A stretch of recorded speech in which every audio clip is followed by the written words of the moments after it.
கொஞ்ச நேரம் ஃபோன் வரலன்னு வைங்க, உலகம் நம்மளை மறந்துருச்சோ அப்படின்ட்டு. எவ்வளவோ ஆதரவு குழுக்கள் வந்து ஒருத்தருக்கு ஒருத்தர் வந்து என்ன, எங்க பெண்களுக்கு தான் அந்த பிரச்சனையும் இருக்கு. மாமியார் மருமகளோட உரசல்கள், இன்னைக்கு அந்த உரசல்களையே எங்க சமூக ஊடகம் வந்து தீர்த்து வைக்குது.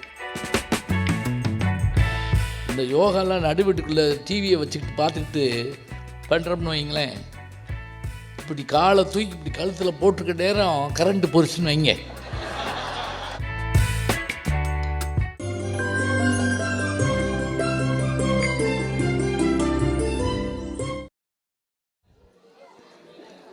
ஆரம்பிக்கலாமா?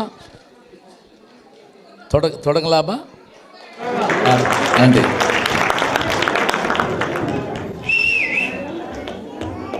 பேரன்பிற்கும் வணக்கத்திற்கு மரியாதைக்கு மரிய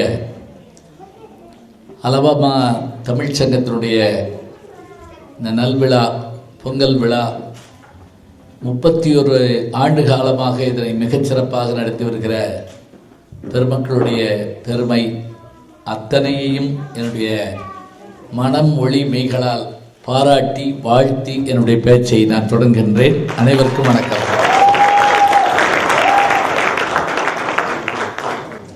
இன்னைக்கான பட்டிமன்ற தலைப்பு, எல்லாத்துலேயுமே பட்டிமன்றம் பார்த்துருப்பீங்க, இதெல்லாம் விளக்கம்லாம் சொல்ல வேண்டியதில்லை.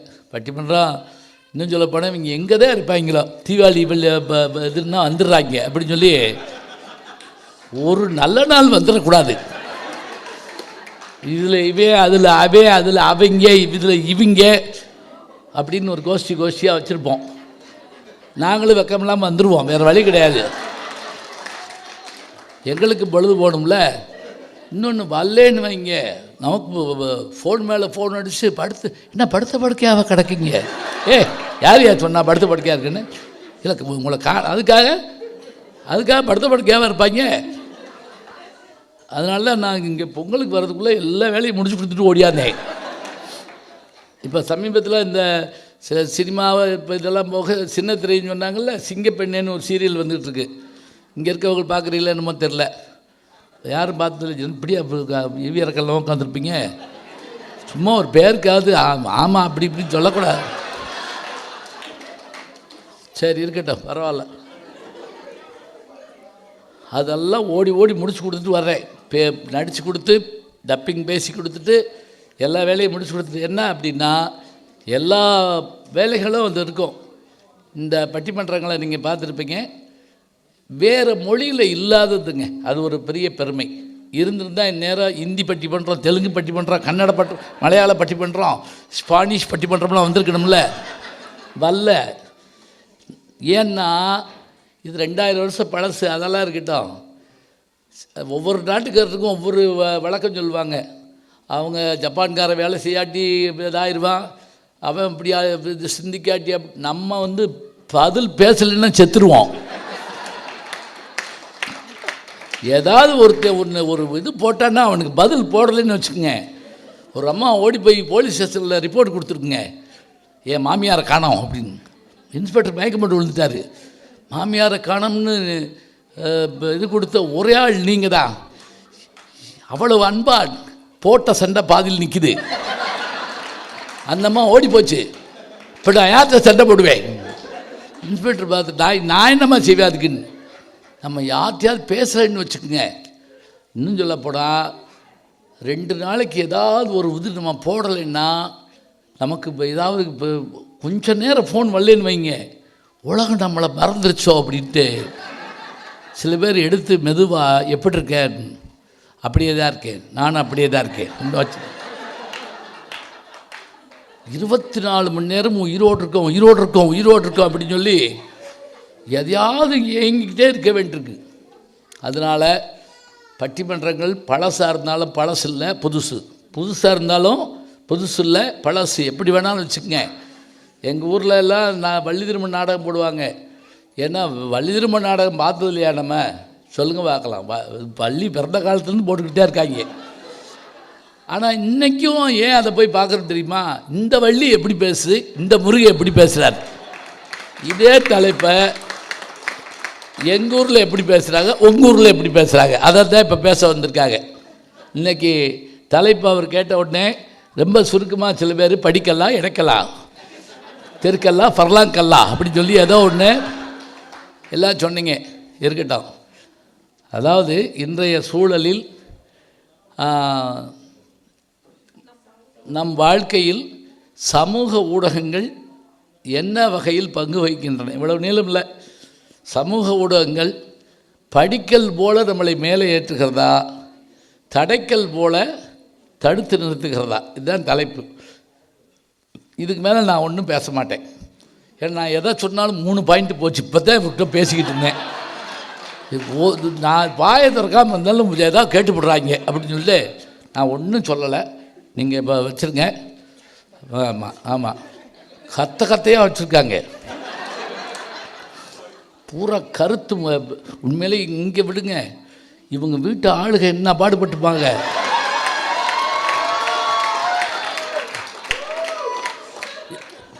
ஒரு நிமிஷம் நின்று கேளுங்க, கேட்டு போங்க என்கிட்ட. இரு அதான் நடுவர் கேட்ப. அவர் கேட்டு போடுறாரு. இப்போ நீங்கள் நான் சரியாக பேசுகிறான்னு கேட்கணும். டேய் இங்கே வாடா, மம்மி வேணாம், நான் வந்து ஸ்கூலுக்கு போய் நொந்து போயிருக்கேன், அதை பற்றி எனக்கு கவலை இல்லை. 3-4 நாள் ஒரு வாரம் அந்த தலைப்பு சொன்னதுலேருந்து அப்படி அது வேணுங்க. அப்படி இருந்தால் தான் நம்ம வந்து ஜெயிப்போம். ஏன் வச்சுக்கோங்க, அதுதான் நமக்கு வந்து ஒரு பெரிய பயிற்சி. அந்த ஒரு மகிழ்ச்சியோட இன்றைக்கி அந்த தடைக்கல்லா படைக்கல்லா அப்படின்னு பேசுவதற்கு வந்திருக்கக்கூடிய 6 பேருக்கு ஒரு கைதட்டு கொடுத்துட்டீங்க, பாராட்டுங்க. அதை சொன்ன மாதிரி இதில் இப்போ நாங்கள் பேசி பழக்கம்ல அதெல்லாம் ஒன்றும் இல்லைங்க. என்ன பெரிய இதை பேசிட முடியாதா? அதெல்லாம் பேசலாம். படிக்கல்னு பேசுவதற்காக 3 பேர். பேர் சொல்கிறேன், எந்திரிச்சுன்னு வணக்கம் சொல்லிட்டு உட்காந்துக்குங்க. உடனே தாய்மார்களே பெரியோர் ஆரம்பிச்சிடக்கூடாது. கூப்பிட்ட உடனே சில பேர் உள்ள நெய்யாடா வந்து அப்படின்னு. படிக்கல்லே என்று பேசுவதற்காக நம்முடைய வணக்கத்துக்குரிய நித்யா ரங்கராசாமி அவர்கள் வந்திருக்கார்கள். அவர்களை நாம் அன்போடு வரவேற்கிறோம். அதே அணியில் பேசுவதற்காக திருமதி கவிதா கார்த்திகேயன் அவர்கள் வந்திருக்கிறார்கள். அந்த அணியிலே நிறைவு பேச்சாளராக பேசுவதற்காக திருமிகு ரவி திருநாவுக்கரசு அவர்கள் வந்திருக்கிறார். இந்த 3 பேரும் படிக்கல் அணி. இந்த இதை வச்சு கூட நீங்கள் வந்து யூடியூப்பில் ஏதாவது தொடங்கலாம். படிக்கல் அப்படின்னு சொல்லிட்டு ஒரு இது கூட தொடங்கலாம். படிக்கல்ல ஒன்றும் இல்லை, அதை வச்சுக்கிட்டு படுற பாட்டு இருக்கே, செல்லை வாங்கிவிட்டு நம்ம படுற பாட்டுன்னு சொல்லுவாங்கள்ல, அது மாதிரி. இப்போ எனக்கே இந்த நான் வச்சுருக்கிறது i15, இப்போ 16 வந்துருச்சு கூடன்னு நினைக்கிறேன். ஒன்றும் தெரியாது, பேசுவே. முந்தியெல்லாம் ஏதாவது ரிப்பேர்னா பெரிய ஆளுகிட்ட கொடுப்போம். இப்போ சின்ன பிள்ளைகிட்ட தான் கொடுக்க வேண்டியிருக்கு. என் பேரன் வாங்கி என்ன பண்ணி தொலைஞ்சிங்க அப்படிம்பானிய. சந்தடி சாக்கில் 4 வார்த்தை சேர்த்து வைவாங்க. உங்களுக்கெல்லாம் எதுக்கு இதெல்லாம் அப்படிங்கிற அளவுக்கு வந்துடுவாங்க. வாங்கிக்கிறேன்ப்பா பேசாமல் அப்படிம்போம். இதில் இருக்கக்கூடிய குறைபாடுகள் என்னங்கன்னு பேசுவதற்காக 3 பெருமக்கள் வந்திருக்காங்க. அதில் முதல்ல தடைக்கல் தான் என்று பேசுவதற்காக நம்முடைய வடக்கத்திற்கு ஜெகன் கந்தசாமி அவர்கள் வந்திருக்கிறார். அவர் மருத்துவர்னு கேள்விப்பட்டேன், ரொம்ப சந்தோஷமாக இருந்தது, ரொம்ப வாழ்த்துக்கள்ங்க. அதே போல் இந்த பெண்கள் இவர்களுக்கு பதில் சொல்வதற்காக திருமதி சங்கீதா மோகன்ராஜ் அவர்கள் வந்திருக்காங்க. தெரிஞ்சிருந்து தான் நானும் எழுதிட்டு வந்திருப்பேன். இப்படி ஐயாட்ட சொல்லி, ஐயா 2 பேப்பரை ரெடி பண்ணுங்கயா. அதே அணியில் நிறைவு பேச்சாளராக பேசுவதற்கு வணக்கத்திற்குரிய வள்ளியப்பன் சுவாமிநாதன் அவர்கள் வந்திருக்கிறார்கள். இவ்வளோதான் பேச்சாளர். அதாவது முதல்ல தலைப்பு சொல்லியாச்சு, படம் பேர், நடிக்கிற நடிகர்கள் சொல்லியாச்சு, எவ்வளவு நேரம் பேசணும் அப்படிங்கிறதையும் சொல்லிடுறேன். அது எதுக்காக அப்படின்னா, நான் ஒரு சின்ன கிராமத்துக்கு போயிருந்தப்போ அந்த ஊர் பஞ்சாயத்து போர்டு தலைவர்கிட்ட எவ்வளவு நேரம் பேசணும்னு கேட்டேன். அவர் ஓடியாந்து என் கையை பிடிச்சிட்டு கண் கலங்கிட்டார். இப்படிலாம் கேட்கக்கூடாதியா, இது உங்கள் ஊரியா, என்ன இப்படி பேசுகிறீங்க, எவ்வளவு நேரம் வேணாலும் நீங்கள் பேசியா, நான் போயிடுவோம்யா அப்படின்னாரு. எங்களுக்கு வேலை இருக்குல்ல அப்படின்னா. அப்புறம் நான் வேலையை தவிர நான் ஊராக போய் பேசிக்கிட்டு இருக்கேன். அதனால் நீங்கள் உங்களுக்கு ஒரு பயம் இருக்கும், எப்போ முடிப்பாயின்னு தெரியலையே அப்படின்னு சொல்லி. அப்படி கவலையே பட வேண்டாம். ஒவ்வொருத்தருக்கும் நேரம் வச்சுருக்குறோம். அணித்தலைவர்கள் தொடங்கி உள்ளே பேசுகிறவங்க 8லேருந்து ஒரு 10 நிமிஷம்னு வச்சுருக்கோம், பார்த்துக்கலாம். அதுக்குள்ளே பேசுவாங்க. பேச வேண்டியது அவர்கள் கடமை. நேரத்தை பார்த்து என்னுடைய மணி அடிக்க வேண்டியது என்னுடைய கடமை. மணி ஞாபகமாக சொல்லிவிட்டேன், அவங்களும் ஞாபகமாக மறந்துட்டு வந்துட்டாங்க. அதுக்கு பதிலாக என்ன செய்கிறேன்னா, நேரம் ஆச்சுன்னா இப்படி தட்டுறேன். நீங்கள் ரொம்ப பெருமையாக கை தட்டுறாருன்னு நினச்சிக்கிட்டு பேசிக்கிட்டே இருக்காங்க. இப்படி தட்டினோடனே நீங்கள் உடனே சரின்ட்டு நேரம் ஆச்சு அப்படிங்கிற மாதிரி. ஏன்னா இது இங்கே இப்போ கோயில் மணி கூட வச்சுக்கலாம், ஒன்றும் தப்பு இல்லை. இருக்கா? இல்லை அவர் வீட்டுக்கு போகிறவராக இருக்க போகிறாரு. அவர் போயிருப்பார், அப்பயே எங்களை பார்த்த உடனே கிளம்பிட்டுப்பார். இல்லை இருந்தால் பாருங்கள், இல்லாட்டி ஒன்றும் இல்லை. அது ஒரு அது நல்ல யோசனைலாம் இருக்கே.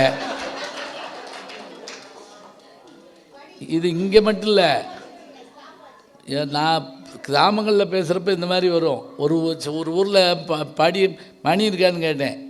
அந்த ஊர் பண்ணையார் மணி தான், டே போய் மணியை திட்டோடா அப்படின்னாரு. ஒருத்தன் காண்டாமணியை தலையில் வச்சு கொண்டு விட்டாங்க. அதை வச்சு எப்படி அடிப்பேன்? இன்னொரு ஊரில் மணி கேட்டு சுற்றி கிடைக்காம பால் ஊற்றுறதுக்கு சைக்கிளில் மணி கட்டி விட்டுருப்பாங்கல்ல, அதை கயிறாவத்து கொண்டு என்கிட்ட கொடுத்து நான் அதை எடுத்து அடிக்க ஒருத்தன் செம்பத்துக்கிட்டு வந்துட்டேன். இந்த சில பேர் தலைக்கு வச்சு படுத்துருப்பாங்க, மணி அடித்த உடனே பால் வாங்க போயிடுவாங்க. இப்போ இப்படியெல்லாம் பால் ஊற்றுறீங்களான்னு கேட்டான், மேடை கிட்ட போட்டு. அதனால் இருக்கட்டும். இப்போ அவங்க இப்போ கொண்டு வந்தால் பாப்பா, இல்லைன்னா மைக்கில் தட்டிடுறேன். பேச வேண்டியது அவர்கள் கடமை, மணி அடிக்க வேண்டியது என்னுடைய கடமை. உங்கள் கடமை என்ன அப்படின்னா, கைதட்டலாம், சிரிப்பு வந்தால் சிரிக்கலாம். வீட்டுக்கு போகணும்னு நினச்சிங்கனாலும் தப்பு இல்லை. ஒரு 2 பேராக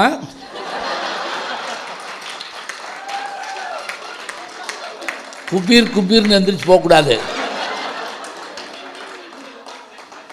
அப்படியே போகிறதுக்கும் உங்களுக்கு நான் ஊடகம் உங்களுக்கு வழி செய்துங்கிறதையும் சொல்கிறேன். எப்படி போகணும்னா, சும்மா போகக்கூடாது. அப்படியா அப்படின்னு சொல்லிட்டு, அதாவது அமெரிக்க ஜனாதிபதி உடனே உங்களை வர சொன்ன மாதிரி கிளம்பணும். நீங்கள் அதில் போகிறப்ப இன்னும் 2 பேர் என்னையுமானே அப்படின்னு சொல்லி போகிறதுனா அப்படி போங்க. ஒன்றும் இல்லை, இருந்து கேளுங்க. இந்த பாருங்க, ஒரு சினிமாவை குடும்பத்தோடு உட்காந்து பார்க்க முடியுதா? ஐயோ, அதில் குதிக்கிற குதியை பார்த்திங்கன்னா நம்ம வீட்டுக்குள்ளே குதிச்சுருவாங்க போட்டுருக்குது, டான்ஸுங்கிற பேரில். அதுவும் எதெல்லாம் பார்க்கக்கூடாதுன்னு வச்சுருந்தோமோ அதெல்லாம் வீட்டுக்குள்ளே வந்துருச்சு. ஒரு மோசமான படம் ஓடி இருந்திருக்கு, பார்த்துக்கிட்டு குடும்பமே திடுக்கிட்டு போச்சு. அந்த அப்போ பயந்து போய் முன்னாடி அந்த 8 வயசு பையலை பார்த்து கண்ணை மூடுறா அப்படின்னு கத்திருக்கான். அவன் ஒடியா அந்த அப்பே கண்ணை முடிப்பிட்டா அப்படியே. ஏன்னா அவனுக்கு வருத்தமாக இருக்கும்ல, அப்பா கட்டி போயிடுவாருன்னா, அது வாங்க வாங்க வாங்க, ரொம்ப நன்றிங்க, ஆஹா அற்புதம், அருமை அருமை அருமை, கடவுளே மணி கொடுத்துட்டாரு. இன்னும் சொல்ல போனால் மணிக்காகத்தானே வந்திருக்கேன்.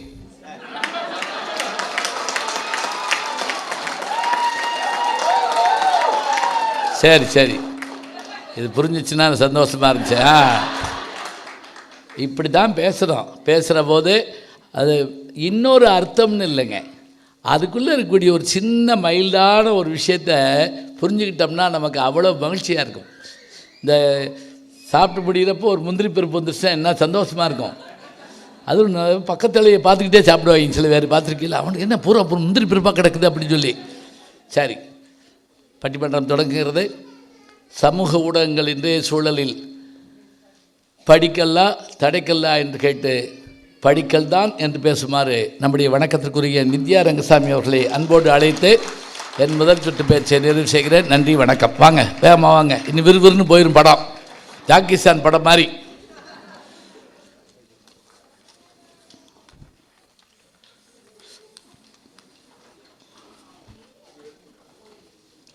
காப்பியாக்கணும்னு நினச்சேன், சும்மா அப்படி சொல்லி விடுவேன். கேக்குதா? பெருமதிப்பிற்குரிய டாக்டர் ஞானசம்பந்தன் அவர்களுக்கும் மேடையில் அமர்ந்திருக்கும் சக பேச்சாளர்களுக்கும் இங்கு கூடியிருக்கும் உங்கள் அனைவருக்கும் எனது பணிவான வணக்கங்கள். நடுவர் அவர்களே, ஒரு 20 வருஷத்துக்கு முன்னாடி போய் இந்த சமூக ஊடகங்கள்லாம் இருக்கிறதுக்கு முன்னாடி நம்ம எப்படி இருந்தோம் அப்படின்னு கொஞ்சம் யோசிச்சு பார்த்தாலே இது நமக்கு எவ்வளவு பெரிய படிக்கல் அப்படின்னு சட்டுன்னு புரிஞ்சு. அப்படி சொல்லுங்க.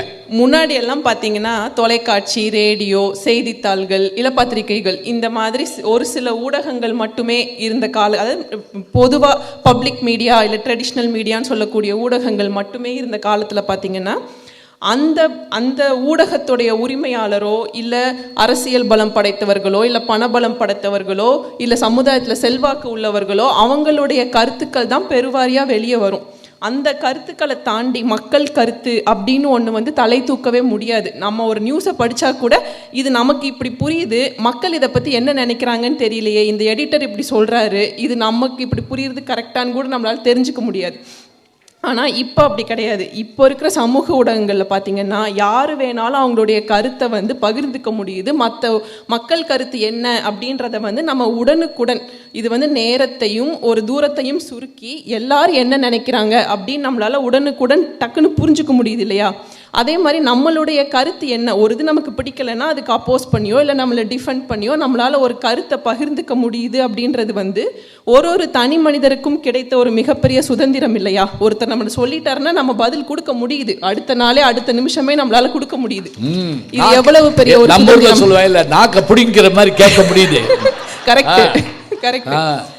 பாரதியார் சொன்னார், தனி ஒருவனுக்கு உணவில்லை எனில் ஜகத்தினை அழித்துருவோம்னு. நம்ம உணவு கொடுத்தோமோ இல்லையோ எல்லாருக்கும் ஒரு ஃபோனை கொடுத்து ஆப்பை கொடுத்து சம உரிமை கொடுத்துட்டோம் அவங்கவுங்க கருத்தை சொல்கிறதுக்கு இல்லையா? இது எவ்வளவு பெரிய ஒரு படிக்கெல்லாம் அமைஞ்சிருக்கு நமக்கு. அப்புறம் பார்த்திங்கன்னா முன்னாடிலாம் நம்ம ஒரு பொருள் வாங்கணும்னு வச்சுக்கோங்களேன், அட்வர்டைஸ்மெண்ட் பார்ப்போம், அந்த கம்பெனியோட மார்க்கெட்டிங் வந்து எப்படி சொல்கிறாங்க அதை மட்டும்தான் நமக்கு தெரியும். அந்த பொருள் தரமானதா எப்படி அப்படின்னு நமக்கு ஒன்றுமே தெரியாது. நம்ம போய் வாங்கி ஏமாந்தும் போயிடுவோம். நாங்கள் தான் பெஸ்ட்டுன்னு எல்லா கடைக்காரங்களும் சொல்லுவாங்க. நம்மளே அதை போய் வாங்கிட்டு ஆடி சேல் வருது, இந்த சேல் வருதுன்னு போய் வாங்கிடுவோம். ஆனால் இப்போ அப்படி கிடையாது. ஒரு பேனா வாங்கணும் அப்படின்னா கூட எல்லா ஆப்லேயும் போய் அதை போய் சர்ச் பண்ணி பார்த்து எது வந்து பெஸ்ட்டு, இந்த இதை பற்றி வாடிக்கையாளர்கள் என்ன நினைக்கிறாங்க அப்படின்னு நம்மளால் தெரிஞ்சுக்கிட்டு அதை ஒரு விழிப்புணர்வோடு நம்மளால் அந்த பொருளை வந்து வாங்க முடியுது.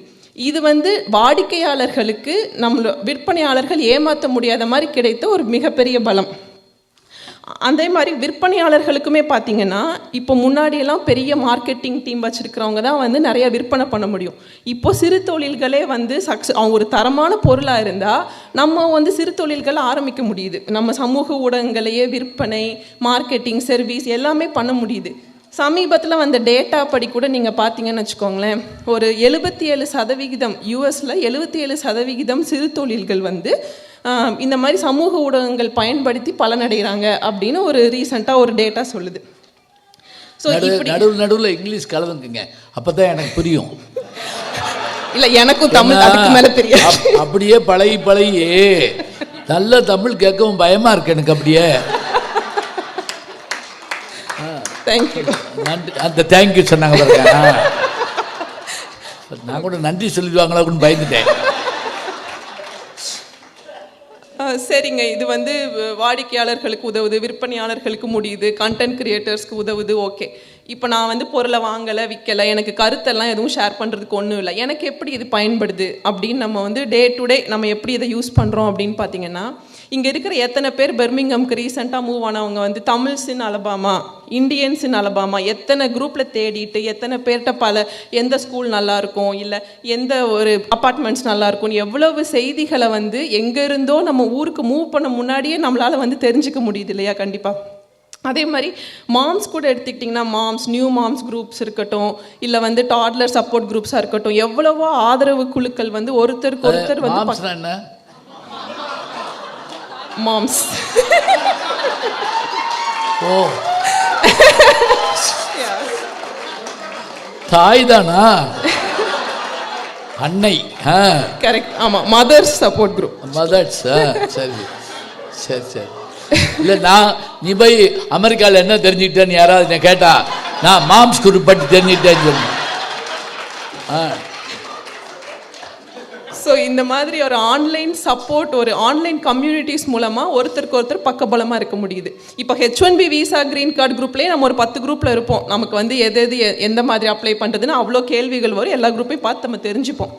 இந்த மாதிரி பொதுவாக நம்ம ஒரு ஹெல்ப் வாங்குறதுக்கு இருக்கிற சப்போர்ட் குரூப்ஸை தாண்டி கூட சில குடும்பங்களுக்கு மட்டுமே தேவைப்படுற சில சப்போர்ட் குரூப்ஸ் இருக்கு இல்லையா? இப்போது ஃபார் எக்ஸாம்பிள் நம்ம வந்து ஆட்டிசம் சப்போர்ட் குரூப்பாக இருக்கட்டும், இல்லை கேன்சர் சப்போர்ட் குரூப்ஸ், அந்த மாதிரி சில குடும்பங்களுக்கு அவங்க மனப்பாங்குக்கு ஏற்ற மாதிரி சில சப்போர்ட் தேவைப்படும்.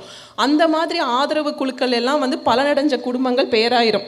ஸோ அப்படி இருக்கிறப்போ அது ஒரு எங்கிருந்தோ ஒரு மனிதர், வெளிநாட்டில் இருக்கக்கூடிய ஒரு மனிதர் கூட ஒரு முகம் தெரியாத மனிதருக்கு பக்கபலமாக இருக்க முடியும் அப்படின்றது வந்து இது எவ்வளவு பெரிய ஒரு மனித குலத்துக்கே கிடைச்ச ஒரு படிக்கல்லாக தான் நான் பார்க்குறேன் இதை.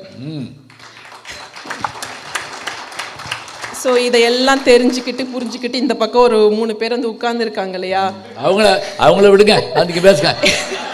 இவங்களை இந்த மாதிரி சமூக ஊடகங்கள்லாம் தடைக்கல் அப்படின்னு பேசுகிறவங்களெல்லாம் பார்த்தீங்கன்னா, இவங்களுக்கெல்லாம் பார்த்தீங்கன்னா இந்த அரண்டவன் கண்ணுக்கு இருண்டதெல்லாம் பேயும்பாங்கல்ல, அது மாதிரி இவங்களுக்கு எதுக்கு பார்த்தாலும் ஒரு பயம், எதுக்கு எடுத்தாலும் ஒரு சந்தேகம், எதில் இருந்தாலும் இருக்க குறைய மட்டுமே சொல்கிறது. எவ்வளவு நல்ல விஷயம் இருந்தாலும் இது இருக்கும்ல அப்படின்னு அதை மட்டும் பார்க்கக்கூடாது நம்ம.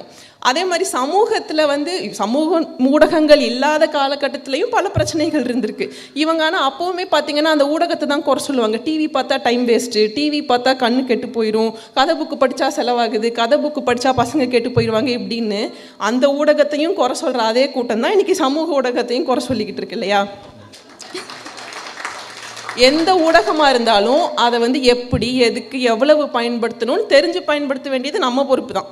அப்படி தெரிஞ்சு பயன்படுத்துகிறப்ப இந்த சமூக ஊடகங்கள் வந்துட்டு எவ்வளவு ஒரு நல்ல விஷயங்கள் நமக்கு கொடுக்குது அப்படின்னு நம்ம கண்டிப்பாக பார்க்கணும். ரியல் டைமில் இன்ஃபர்மேஷன் ஷேர் பண்ண முடியுது, இன்ஃபர்மேஷன் தெரிஞ்சுக்க முடியுது, நம்ம வந்து நம்மளுடைய திறமைகளையும் கலையையும் கண்டிப்பாக பகிர்ந்துக்க முடியுது, உலகம் பூரா பகிர்ந்துக்க முடியுது, எந்த தடையும் இல்லாமல் சப்போர்ட் குரூப்ஸ் மூலமாக பக்கபலம் பெற்றுக்க முடியுது. ஸோ இப்படியெல்லாம் இருக்கிறப்போ நம் வாழ்க்கைக்கு நிச்சயமாக சமூக ஊடகங்கள் படிக்கற்களே என்று கூறி இந்த வாய்ப்பளித்ததற்கு நன்றி கூறப்படுகிறேன்.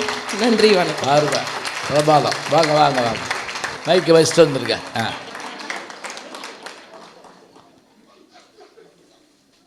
ரொம்ப சூப்பர்.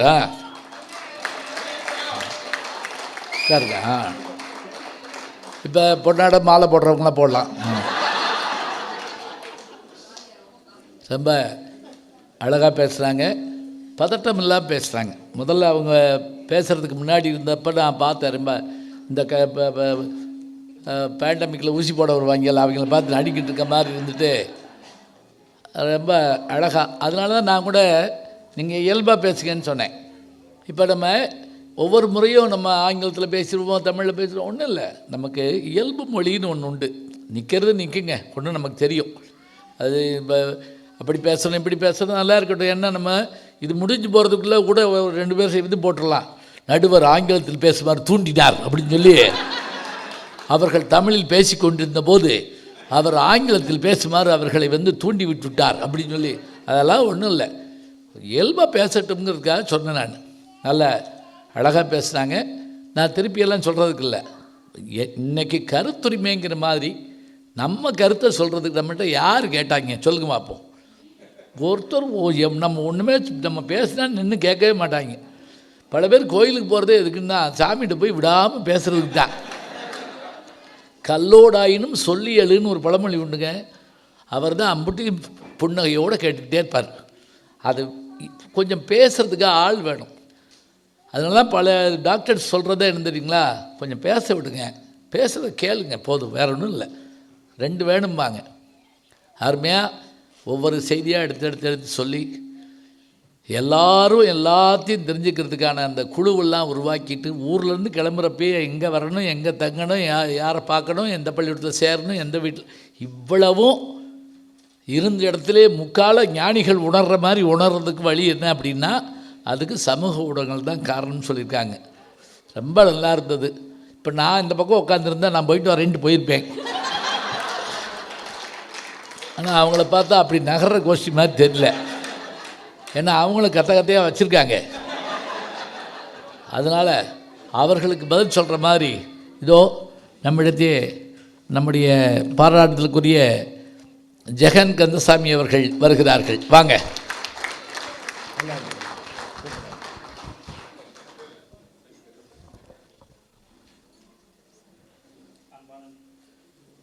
பயப்படாமல் பேசுங்க. ஆன் இல்லை அதை ஆன் பண்ணுங்க.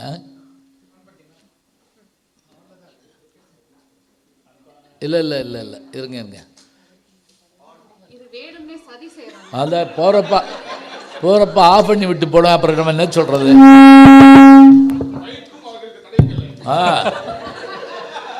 ஆமாம், எதிர்கட்சிகளுக்கு ஆஃப் பண்ணி விட்டுறீங்களா? மதிப்பிற்குரிய நடுவர் அவர்களே, அன்பான நண்பர்களே, எதிரணியில் உட்காந்துட்டு இதை பேசாமல் ஜூம்லேயோ ஃபேஸ்புக் லைவ்லேயோ இன்ஸ்டாலேயோ வச்சுருக்கலாமே, எதுக்கு இங்கே வந்து? அப்படி கேளுங்க, உங்கள் வீட்டு மொட்டை மாடியில் வைக்க வேண்டியதானே. இங்கே வந்து எதுக்கு இத்தனை பேர் கூடி இத்தனை பேர் சேர்ந்து உட்காந்து ஒரு இடத்துல உட்காந்து இது பண்ணி இதை ஏன் நடத்தணும்? அதுக்கு பதிலாக இந்த மாதிரி சோஷியல் மீடியாவில் நடத்திருக்கலாமே அப்படின்னு சொல்லும் எதிரணி நண்பர்களே. எனக்கு முன்னாடி பேசினவங்க வந்து என்ன சொன்னாங்கன்னா வந்து சோஷியல் மீடியா, அதாவது சமூக வலைதளங்கள் வந்ததுக்கப்புறமா கருத்துரிமை வந்து ரொம்ப அதிகமாயிருச்சு அப்படின்னு சொன்னாங்க. தனி மனித சுதந்திரம் வந்து ரொம்ப அதிகமாயிருச்சு அப்படின்னு சொன்னாங்க. எல்லாரும் எல்லாத்தையும் பேச முடியுது அப்படின்னு சொன்னாங்க. நான் வந்து ஒரே ஒரு எடுத்துக்காட்டு சொல்கிறேன். மேலே அப்படி பாஸ்டன் இருக்கிற அமெரிக்க நகரத்தில் வந்து ஒரு 10 வருஷத்துக்கு முன்னாடி ஒரு ஓட்டப்பந்தயம் நடந்துச்சு. அந்த ஓட்டப்பந்தயத்தில் வந்து ஒரு குண்டு வெடிப்பு நடந்துச்சு. அந்த குண்டு வெடிப்பு நடந்த ஒரு மணி நேரத்தில் சமூக வலைத்தளங்கள் ஃபுல்லாக வந்து இவர் தான் வந்து இதை பண்ணார் அப்படின்னு ஒருத்தர் ஃபோட்டோவை போட்டாங்க. அவர் ஃபோட்டோவை போட்டு அவரை வந்து கிட்டத்தட்ட ஒரு வாரமாக அவனை கண்டுபிடிக்க போலீஸ் முயற்சி பண்ணிகிட்டு இருக்குது, யார் பண்ணாங்களோ அவங்கள. ஆனால் வந்து சமூக வலைத்தளங்கள் என்ன பண்ணாங்கன்னா, இந்த ஆள் தான் பண்ணார் அப்படின்னு யாரோ ஒருத்தர் ஃபோட்டோவை போட்டு அவர் வந்து வீட்டை விட்டே வெளில வர முடியாமல் வந்து ஒரு வாரம் இருந்து அது நடந்து அவரை கரெக்டான குற்றவாளிகளை கைது பண்ணி அவங்கள வந்து இது பண்ணதுக்கு அப்புறமும் கூட ஒரு கிட்டத்தட்ட 2 வாரத்துக்கு வந்து அந்த ஆளால் அவரோட சுதந்திரமாக அவரோட வாழ்க்கையை வாழ முடியல. இதுவும் வந்து சமூக வலைதளங்களால் நடந்த ஒரு அட்டூழியம் தான். அது ஒரு அப்பாவி இவ்வளவு பெரிய பாவத்துக்கு ஆளாயிட்டாரு. அது காரணம் உங்களுடைய சமூக ஊடகம் தான். இது ஒரு எடுத்துக்காட்டு மட்டும் கிடையாது. இந்த மாதிரி பல எடுத்துக்காட்டுகள் இருக்குது. சமூக வலைத்தளங்கள் எவ்வளவு தவறாக பயன்படுத்தப்படுது அப்படின்னு சொல்லி நமக்கு எல்லாருக்குமே வந்து ஒரு இது உண்டு. அதாவது வந்து ஒரு கூட்டு மனப்பான்மையோடு நம்ம வந்து சில விஷயத்தை செய்யும்போது வந்து அதில் வந்து இதுதான் நடந்துச்சு அப்படின்னு ஒருத்தருங்க சொன்னாங்கன்னா அதை வந்து அப்படிதான் நடந்துச்சா இல்லையா அப்படின்னு யோசிக்கிறதுக்கு முன்னாடி அது நடந்த ஒரு நிமிஷம், ஒரு மணி நேரம், ஒரு நாள் அதுக்குள்ளே வந்து அப்படி தான் நடந்துச்சு அப்படின்ற மாதிரி வந்து உலகத்துக்கே பரவிடுறது இப்போல்லாம் வந்து இந்த மாதிரி வந்து தவறான தகவல்கள். அதாவது அதனுடைய உண்மை தெரியறதுக்குள்ள இவங்க தீர்ப்பு சொல்லி போடுறாங்க. அதான் கஷ்டம். முன்னாடி ஒரு பழமொழி உண்டு. அதாவது வந்து உண்மை வந்து நம்ம இருக்கிற அறையை தாண்டறதுக்கு முன்னாடி போய் வந்து ஊரையே தாண்டிடும் அப்படின்னு சொல்லுவாங்க. ஆனால் இப்போ சமூக வலைதளம் வந்ததுக்கப்புறமா உண்மை வந்து அறையை தாண்டது என்ன, நம்ம வாயை விட்டு வர்றதுக்கு முன்னாடி போய் வந்து உலகத்தையே தாண்டிடும். அப்படி பாருங்க.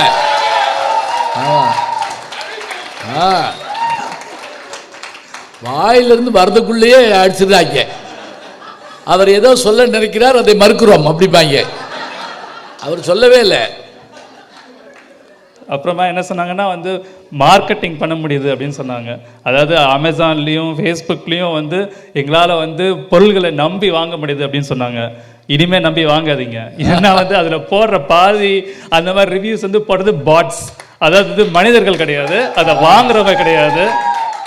அந்த மாதிரி இதெல்லாம் வந்து இனிமேல் நம்பி வாங்கணும்னு அவசியமே கிடையாது. அதான் குற்றாலத்தில் தண்ணி விழுகுதுன்னு சொன்னது ஃபால்ஸ் நியூஸா? நல்லா இருக்கா? அதுக்கப்புறமா வந்து என்ன சொன்னாங்கன்னா வந்து ஃபேஸ்புக்கில் வந்து மார்க்கெட் பிளேஸில் வந்து அதாவது வந்து மனிதர்கள் இப்போ இருக்கிற ஆளுங்கள்லாம் வந்து பிஸ்னஸஸ் ஈஸியாக ஆரம்பிக்க முடியுது அப்படின்னு சொன்னாங்க. ஆனால் எவ்வளவோ உதாரணங்கள் இருக்குது. ஃபேஸ்புக் என்ன முடிவு பண்ணுதோ, அந்த ஆல்கோரிதம் என்ன முடிவு பண்ணுதோ அதுதான் நீங்கள் பார்க்க முடியும். அதாவது நீங்களாக வந்து இதுதான் நல்லா இருக்குது அப்படின்னு பார்க்கலாம் முடியாது. ஸோ ஃபேஸ்புக்கால் வந்து பணக்காரனானது வந்து மார்க் ஜக்கர்பர்க் பணக்காரனாக இருக்கலாம். ட்விட்டரால் வந்து நீங்கள் முடிவு பண்ணுறதையே அவங்க தான் முடிவு பண்ணுறாங்க. நீங்கள் என்ன முடிவு பண்ணணுங்கிறதையே அவங்க தான் முடிவு பண்ணுறாங்க.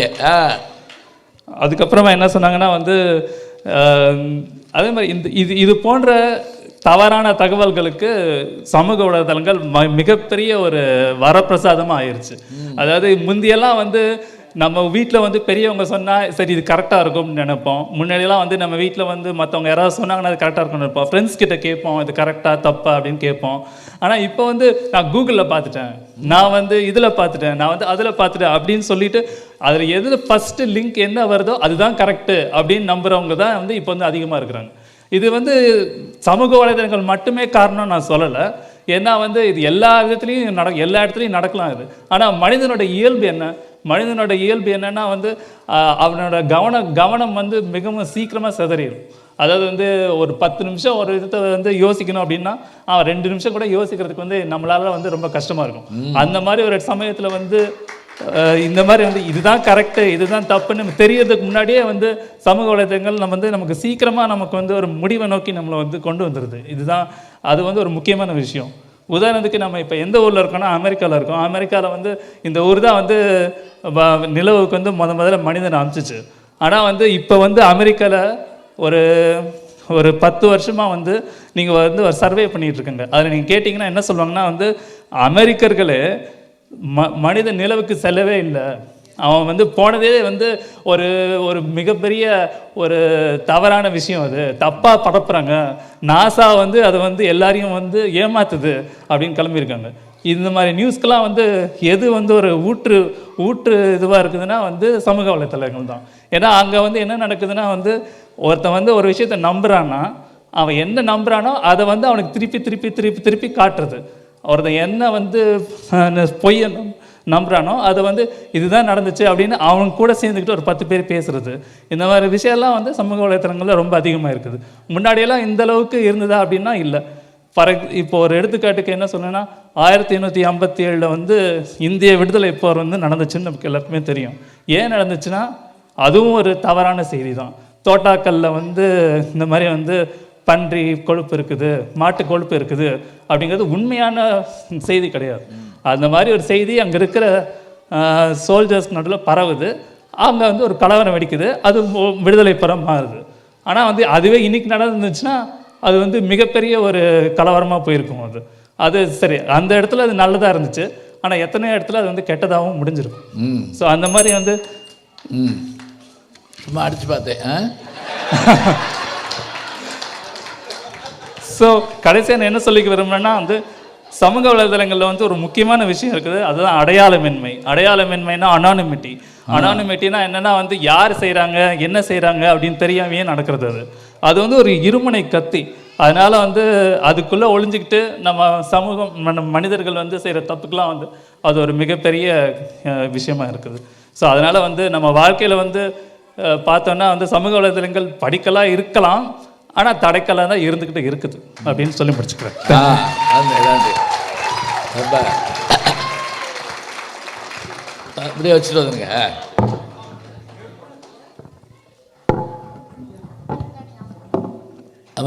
ஆஃப் பண்ண மாட்டாங்க.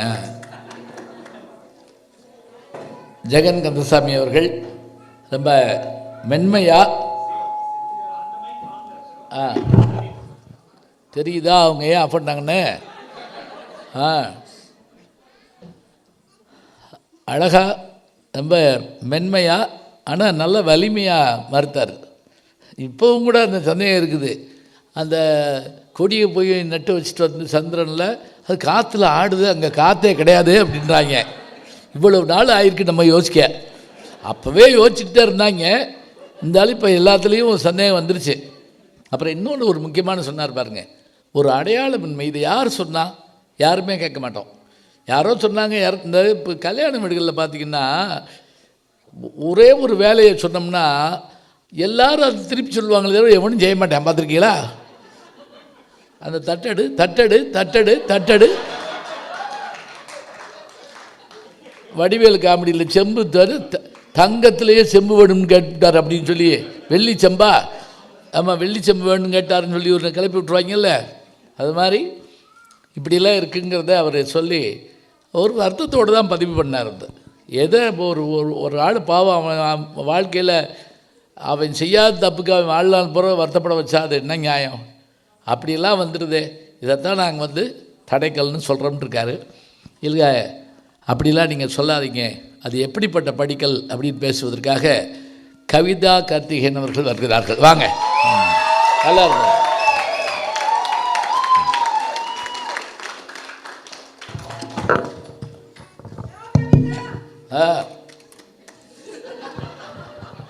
மரியாதைக்குரிய நடுவர் பெருந்தகை அவர்களுக்கும் இங்கே வருகை தந்திருக்கும் அன்பு உள்ளங்களுக்கும் என் பணிவான வணக்கங்களை முதலில் தெரிவித்துக் கொள்கிறேன். ஐயா, இந்த தலைப்பை ஏன் இந்த தடைக்கல் அணி வந்து இவ்வளோ போட்டு இவ்வளோ கன்ஃபியூஸ் பண்ணுறாருன்னு எனக்கு புரியல. ஆமாம், இவர் அப்படிதான் செய்வார். அதாவது இது படிக்கல்ன்றதுக்கு ஒரே உதாரணம் இந்த மக்கள் தான். எங்கள் ஏடிஎஸ் தலைவர் சார்ல்ஸ் வந்து இந்த நிகழ்ச்சியை ரொம்ப குறுகிய காலத்தில் தான் ஆரம்பித்தார். சரி, போன வாரம் தான் எங்களுக்கு ஒரு வாட்ஸ்அப் மெசேஜ் போட்டார். ஐயா வராங்க, பட்டிமன்றம் நடக்குது, எல்லாம் ஒழுங்கா வந்து சேருங்க. இன்னைக்கு எத்தனை பேர் வந்திருக்காங்க பாருங்க. பாருங்க, இதே ஒரு பெரிய சாட்சி இல்லையா? அதுக்கு காரணம் இந்த சமூக ஊடகம் தான். அது மட்டும் கிடையாது.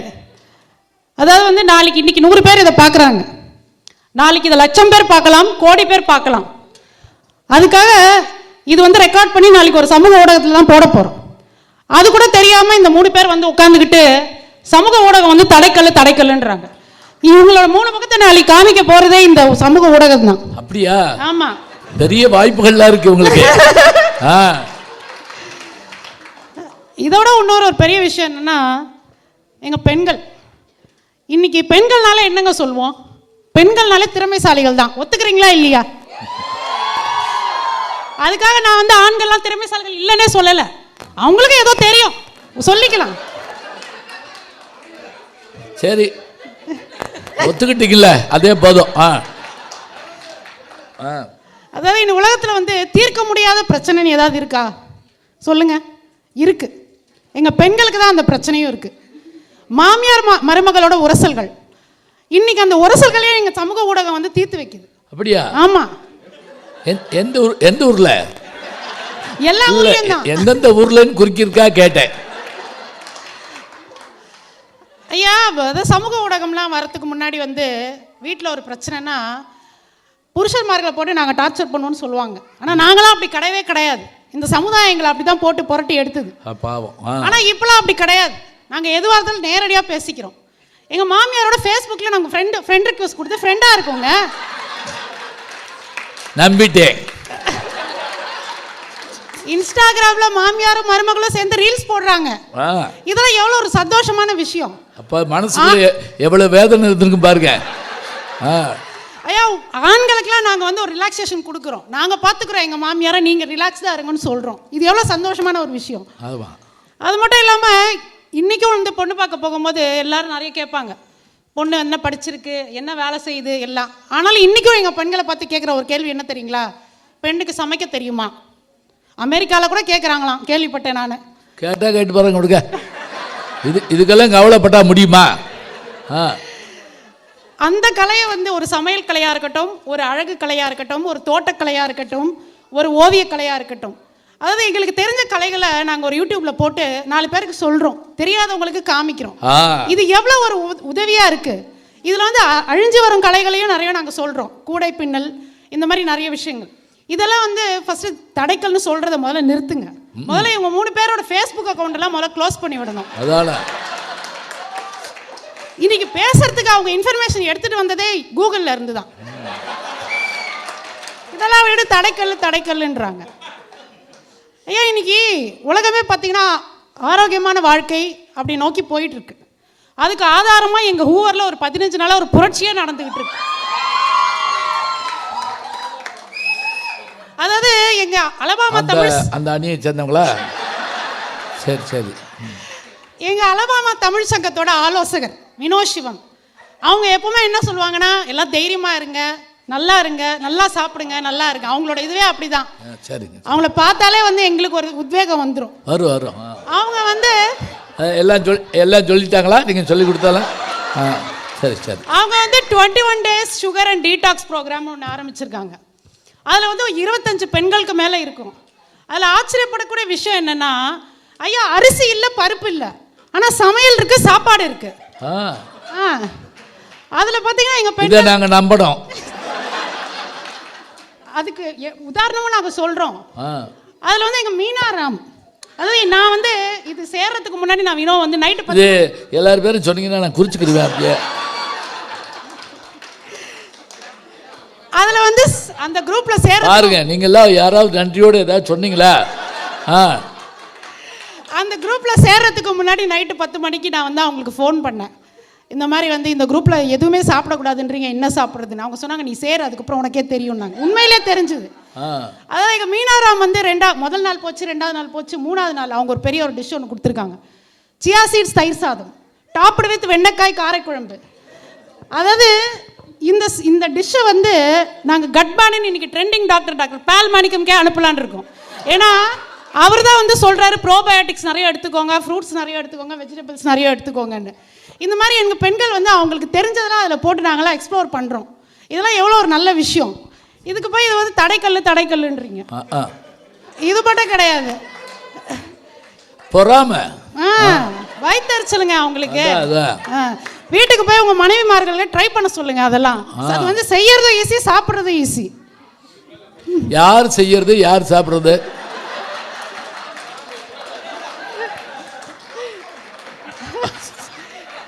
கொண்டு வந்திருக்காங்களா? ஐயோ, கையோடு எடுத்து வந்திருக்காங்க. ஆமா, இது மட்டும் கிடையாதையா. இந்த ஊர்ல வந்து ஏதாவது உடம்பு முடியலன்னா போயிட்டு ஹாஸ்பிட்டலில் போய் ஒரு அப்பாயின்மெண்ட் வாங்குறது ஒரு பெரிய தலைவலி. நெஞ்சு வலின்னு போனால் அவன் போய் சேர்ந்ததுக்கப்புறம் தான் அப்பாயின்மெண்ட்டே கிடைக்குது. அந்த மாதிரி இருக்குது. அதனால் நாங்களே என்ன பண்ணுறோம், ஆரோக்கியத்தை நோக்கி போகிறதால நிறைய பேட்டிகள் இருக்குது. அதே டாக்டரோட பேட்டிகளே வந்து டிவியில் வருது, யூடியூப்பில் இருக்குது. யூடியூப்பில் பார்த்தே நாங்கள் தெரிஞ்சுக்கிறோம். ஓகே, நோய்கள் வராமல் நாங்கள் தடுத்துக்கிறோம். அதெல்லாம் அடுத்து வந்து இந்த படிக்கிறது. இந்த காலத்தில் இந்த ஊரில் படிக்க வைக்கிறது ரொம்ப கஷ்டம், நம்ம ஊரில் படிக்க வைக்கிறது ரொம்ப கஷ்டம்.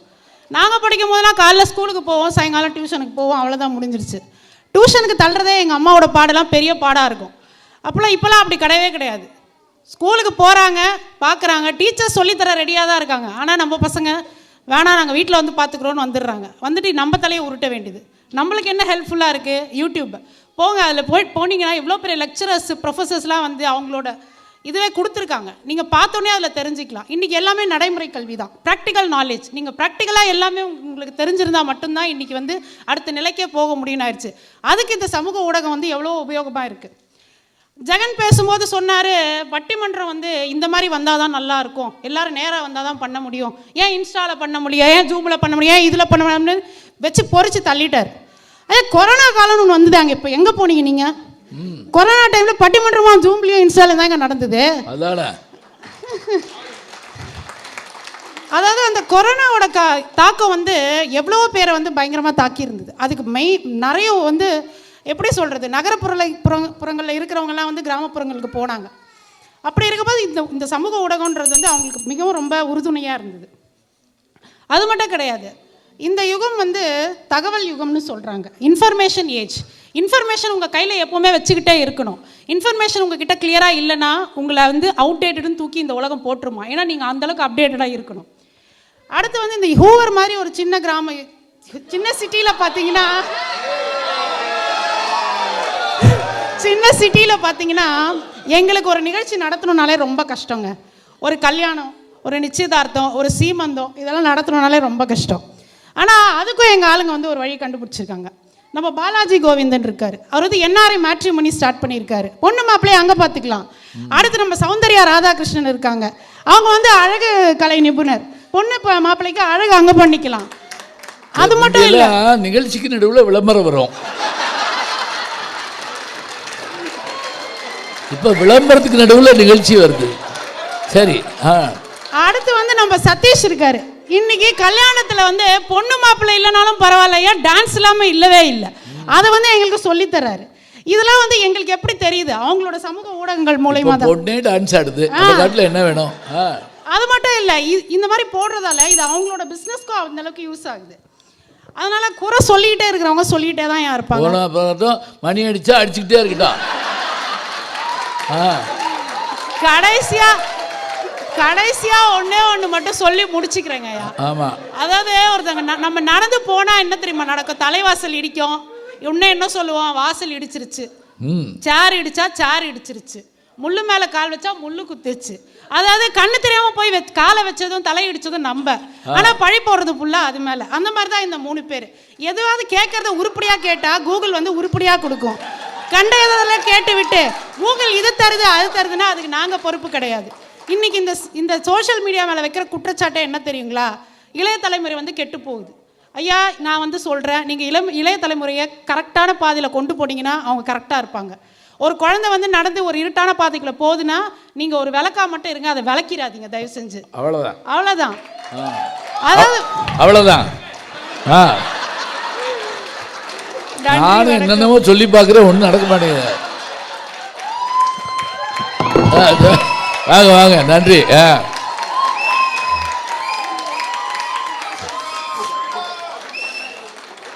அநியாயத்துக்கு ஆளை கூட்டு வந்திருக்காங்க.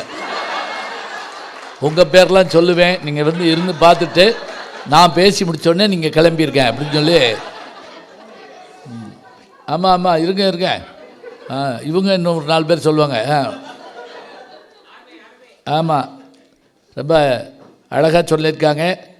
அதை என்னென்ன கலைகளெல்லாம் மாறிட்டு இருந்தாலும் கூட நாங்கள் இருந்து அதை நாங்கள் உலகத்துக்கு அறிமுகப்படுத்துகிறோங்கிறத எளிமையாக சொன்னாங்க. முந்தியெல்லாம் சமைச்ச உடனே தட்டில் போடுவாங்க, இப்போ நெட்டில் போடுறாங்க, அவ்வளோதான் வித்தியாசம். உடனே அதை காமிச்சு சொன்னாங்க பாருங்க. உடல் நலத்தை பேணுதல்ங்கிறது சமீப காலமாக இதை நம்ம மறுக்கவே முடியாதுங்க.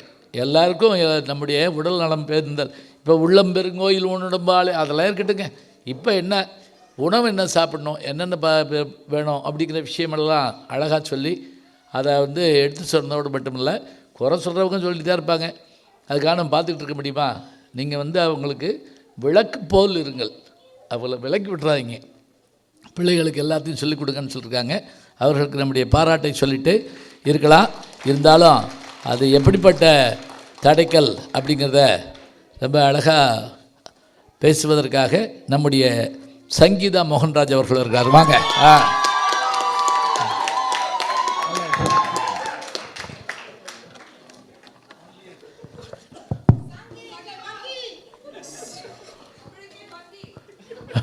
இது தானா சேர்ந்த கூட்டம் தாங்க.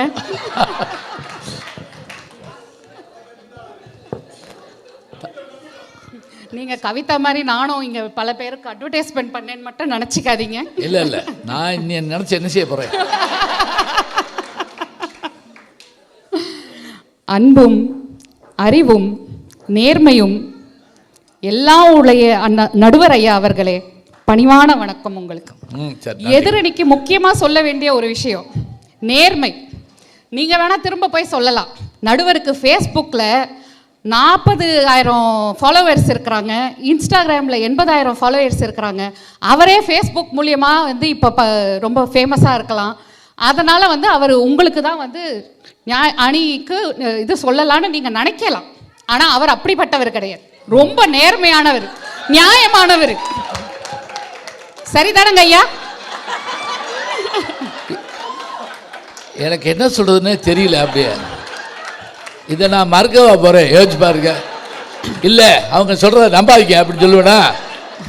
நீங்க நல்லா பேசுங்கம்மா, மணியில் அடிக்க மாட்டேன். நம்ம கவிதா அக்கா சொன்னாங்க, அப்படிதான், அப்பதான் கோவம் வரும். கவிதா அக்கா சொன்னாங்க, இன்னொருக்கா ரிப்பீட். இந்த ஊர்ல டீடாக்ஸ் ப்ரோக்ராம் செஞ்சோம், இந்த ப்ரோக்ராம் செஞ்சோம் அதுன்னு. ஆனா அதுல முக்கியமான ஒரு குறிப்பு நீங்க எல்லாரும் வந்து நோட்டீஸ் பண்ணீங்களா? இதுல எல்லாத்துலயும் சேர்த்து 21 நாள் இவங்க இதெல்லாம் சாப்பிட்டாங்க. ஆனா இதோட முக்கியமான ரீசன் என்னன்னா, செய்யறது ஈஸி, அதுதான் மேட்ரு. ஈஸியா என்ன வேணாலும் செஞ்சுக்கிட்டு ஓசில ஓபி அடிக்கிறது தான் இந்த கூட்டம். இத வந்து இந்த அளப்பற பண்ணிக்கிட்டு வீட்டுல இருக்கிற ஆளுங்களுக்கு நீங்க சோறு போடாம செஞ்சு பாருன்னு வேற இந்த அளப்பற. இது வீட்டுல இல்லாம இருக்கிறது எவ்வளவு நாளாச்சு இப்படி சண்டையெல்லாம் பார்த்து. போடுங்க. வீட்டுல இருக்கிறது பத்தாதுன்னு ஊரையே வேற கூப்பிட்டு நீ வா நான் என் புருஷனுக்கு சோறு போடுறது இல்ல, நீயும் போடாத அவனையும் போட விடாதன்னு இந்த அளப்பற பண்ணிக்கிட்டு இத வேற சமூக செய்யற மாதிரி என்ன ஒரு பில்டப் கொடுத்துக்கிட்டு இருக்கிறீங்க, பார்த்துக்கிட்டு தான் இருக்கிறேன். என்னங்க பார்த்தா அப்பாவி மாதிரி இருந்தீங்க. சரி, இது ஒரு விஷயம். இன்னொன்று என்ன சொன்னாங்க, நாங்கள் மாமியாரும் மருமகளும் இந்த ஜென்மத்தில் இப்படி ஆகிக்கிட்டோம், இந்த மாதிரி நீங்கள் பார்த்துருக்குறீங்களா, இது பார்த்துருக்குறீங்களா, அது பார்த்துருக்குறீங்களான்னு. ஏங்க எத்தனை குடும்பத்தில் வாட்ஸ்அப் ஒரு குரூப் இருக்கும், ஊர்லேருந்து வந்து forward message, good morning, attendance daily வரும். அதுக்கு ஒரு நாள் நீங்கள் வந்து பதில் போடாமலையோ, லைக் போடாமலையோ, கமெண்ட் போடாமலையோ வாழ்த்துற முடியுமாங்க? ஊர்லேருந்து வரும், பெரியவங்க கால் பண்ணுவாங்க, உனக்கு மரியாதையே இல்லை, நான் எத்தனை வந்து ஃபார்வர்டு அனுப்பினேன், எனக்கு ஒரு பதிலாவது சொன்னியான்னு. அது பத்தாம சரி இந்த வம்பு வேணான்னுட்டு நம்ம சும்மா ஒரு லைக்கை போட்டுட்டு போயிடலான்னு இருப்போம். மாட்டாங்களே, ஏதோ ஒன்று சதி நடக்குதுன்னுட்டு உடனே கால் வரும். நீ அதுக்கு லைக் போட்டியே, அதில் நான் என்ன சொன்னேன், 4வது நிமிஷத்தில் வந்த வீடியோவில் என்ன நடந்தது கரெக்டாக சொல்லி பார்ப்போம் அப்படின்னு கிராஸ் கொஸ்டின் வேற நடக்கும். இதுலெல்லாம் நீங்கள் தப்பிக்கலாம். இப்போ புதுசாக இதில் இந்த ஐக்கான் வேற, அவங்க போடுற அந்த ஃபார்வேர்டுக்கு நீங்கள் கரெக்டான ஐக்கானை வேற மேட்ச் பண்ணணும். தப்பான விஷயத்துக்கு போய் ஹார்ட்டையும் சிரிக்கிற மெசேஜும் போட்டீங்க, செத்தாண்டா சேகர், முடிச்சு போச்சு. நான் அப்படித்தான் யார்த்தையாவது எதையாவது பாராட்டி விட்டுருவேன். அப்புறம் பார்த்தா நான் போடவே இல்லையா அப்படின்னு ஒருத்தர் சொன்னார், போட்டீங்கன்னா நல்லா இருக்குன்னு சொல்ல அப்படின்ட்டு. ஒரு பேச்சுக்கு சொல்லலாம், ஃபேஸ்புக்கு, இன்ஸ்டாகிராம் இதெல்லாம் வந்து தூரத்தில் இருக்கிற எல்லாரையும் ஒன்று சேர்த்துருச்சுன்னு தூரத்தில் இருக்கிறவங்களெல்லாம் சேர்த்துது. நீங்கள் வந்து விளக்கேற்றி உருப்படுற வைக்கிற உங்கள் பிள்ளைங்களை ஏந்த பக்கத்தில் இருக்கிற உங்கள் பிள்ளைங்களோட நீங்கள் பேசுகிறீங்களாங்க? ஃபுல் டைம் ஃபோனில் உட்காந்து வாட்ஸ்அப்பில் இந்த வீட்டில் என்ன நடக்குது, இந்த வீட்டில் என்ன நடக்குது, இந்த வம்பை பார்க்குற நேரத்தில் பிள்ளைங்களை கவனிச்சிங்கன்னா ஏங்க நாங்கள் வந்து இப்போ வந்து தடைக்கல்னு பேச போகிறோம்? அதானே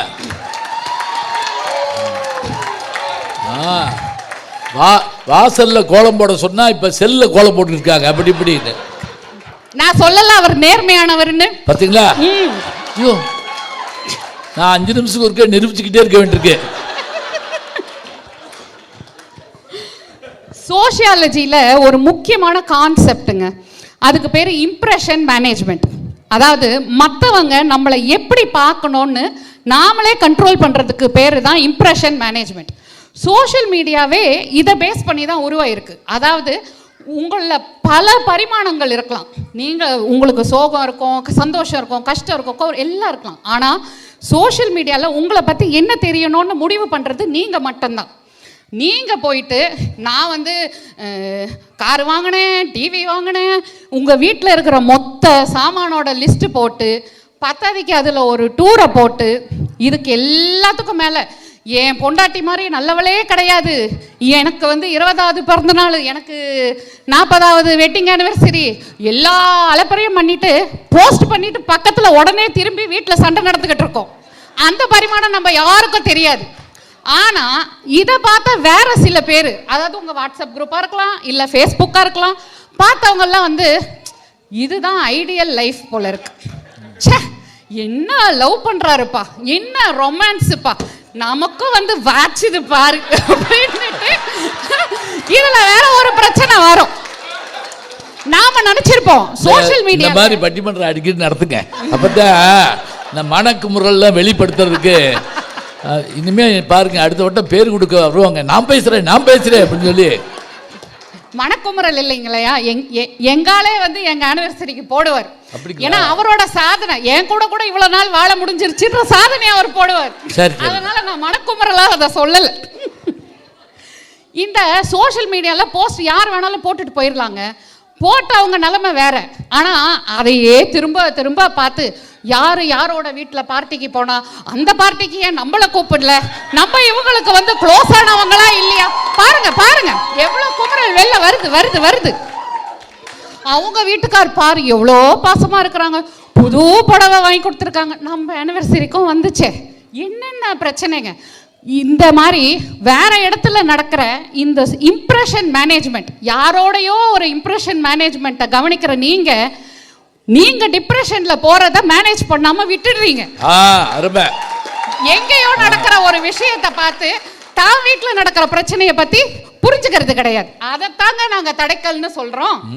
எவ்வளவு நல்லவங்க பாருங்க. நானேங்க ஒன்றும் இல்லை, ஒரு 4 வருஷம் முன்னாடி எங்க அப்பாவுக்கு வந்து ஃபோன் போட்டு, அப்பா ஹாப்பி ஃபாதர்ஸ் டேப்பா அப்படின்னாரு. கோச்சிக்கிட்டாருங்க. 2 நாள் பேசல. எதுக்குன்னு அப்புறமா எங்கள் அம்மாவை கேட்டா, ஒரே ஒரு அவங்க அப்பா ஃபோட்டோ போட்டு டேக் பண்ணி happy Father's Day I love you அப்பான்னு போடுறாங்க, என் பொண்ணுக்கு என் மேலே பாசமே இல்லை அப்படின்னு. எது ஃபோன் பண்ணி நான் விஷ் பண்ணுறேன், என்ன கோச்சிக்கிறாரு. ஏன்னா வந்து வயசு வித்தியாசமே இல்லைங்க, எல்லா வயசுலேயும் வந்து சோஷியல் மீடியா அப்படி வந்து அவங்க யோசிக்கிறதே மாற்றி வச்சிருச்சு, எடுத்து வச்சிருக்கு. Peer pressure. இதைத்தான் பர்மிங்ஹாம்ல வந்த ஒரு புது கவிஞர் இதை பற்றி என்ன சொல்கிறாங்கன்னா, பிறர் வாழ்க்கையின் ரீல்களை உண்மையா நினைத்தால் ரீலே உன் வாழ்க்கையாகிவிடும்.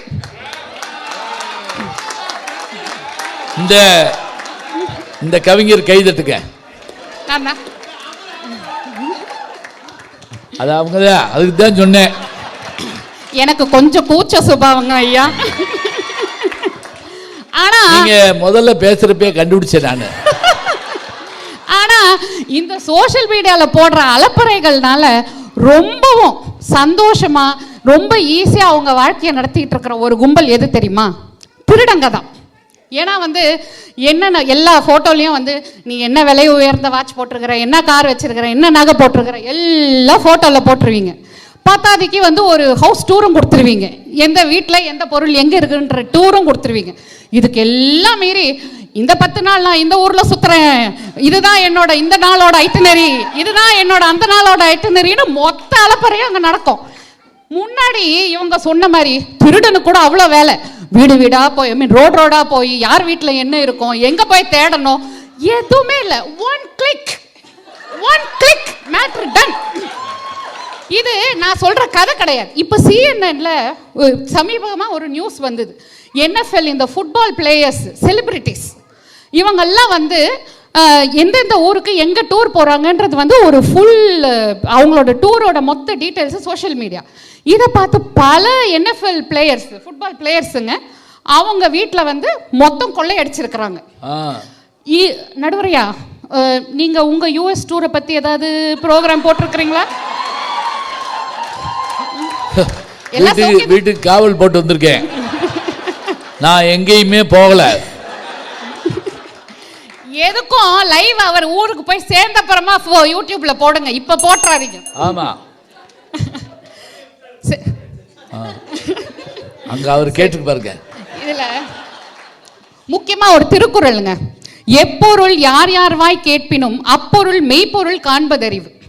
யார் என்ன சொன்னாலும் அதில் இருக்கிற உண்மையை ஆராய்ஞ்சு பார்க்கறது தான் கரெக்ட்.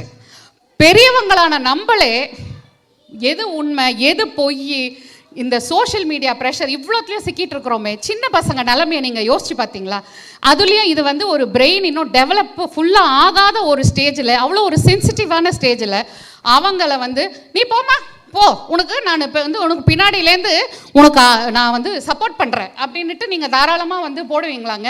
இப்போ முன்னா மாதிரியா இருக்குது? இப்போ நடுவர் ஐயா வீட்லேயே என்ன நிலைமை, இவர் போய் பேரனை கூப்பிட்டு சொல்கிறத விட இப்போ பேரன் தான் வந்து இவரை கண்ட்ரோல் பண்ணிக்கிட்டு இருக்கிறாரு. ஃபோனை வந்து எப்படி யூஸ் பண்ணுறதுன்னே அவர் தான் இவருக்கு சொல்லி கொடுத்துக்கிட்டு இருக்கிறாரு. இதுதான் இன்றைய நிலைமை. பசங்களுக்கு வந்து அவங்க என்ன பண்ணுறாங்கன்றதை வந்து கண்ட்ரோல் பண்ணுற ஸ்டேஜ் எல்லாம் நம்ம தாண்டிட்டோம். முதல்ல வெறும் ஃபேஸ்புக்கும் இன்ஸ்டாகிராமும் இருந்தது, இப்போ வந்து ஸ்னாப் சாட்டுன்றான், புதுசு புதுசாக டெய்லி ஒன்று சொல்கிறான். உங்களால் எல்லாத்துக்குள்ளேயும் போய் என்ன நடக்குதுன்னு பார்க்க முடியுமா?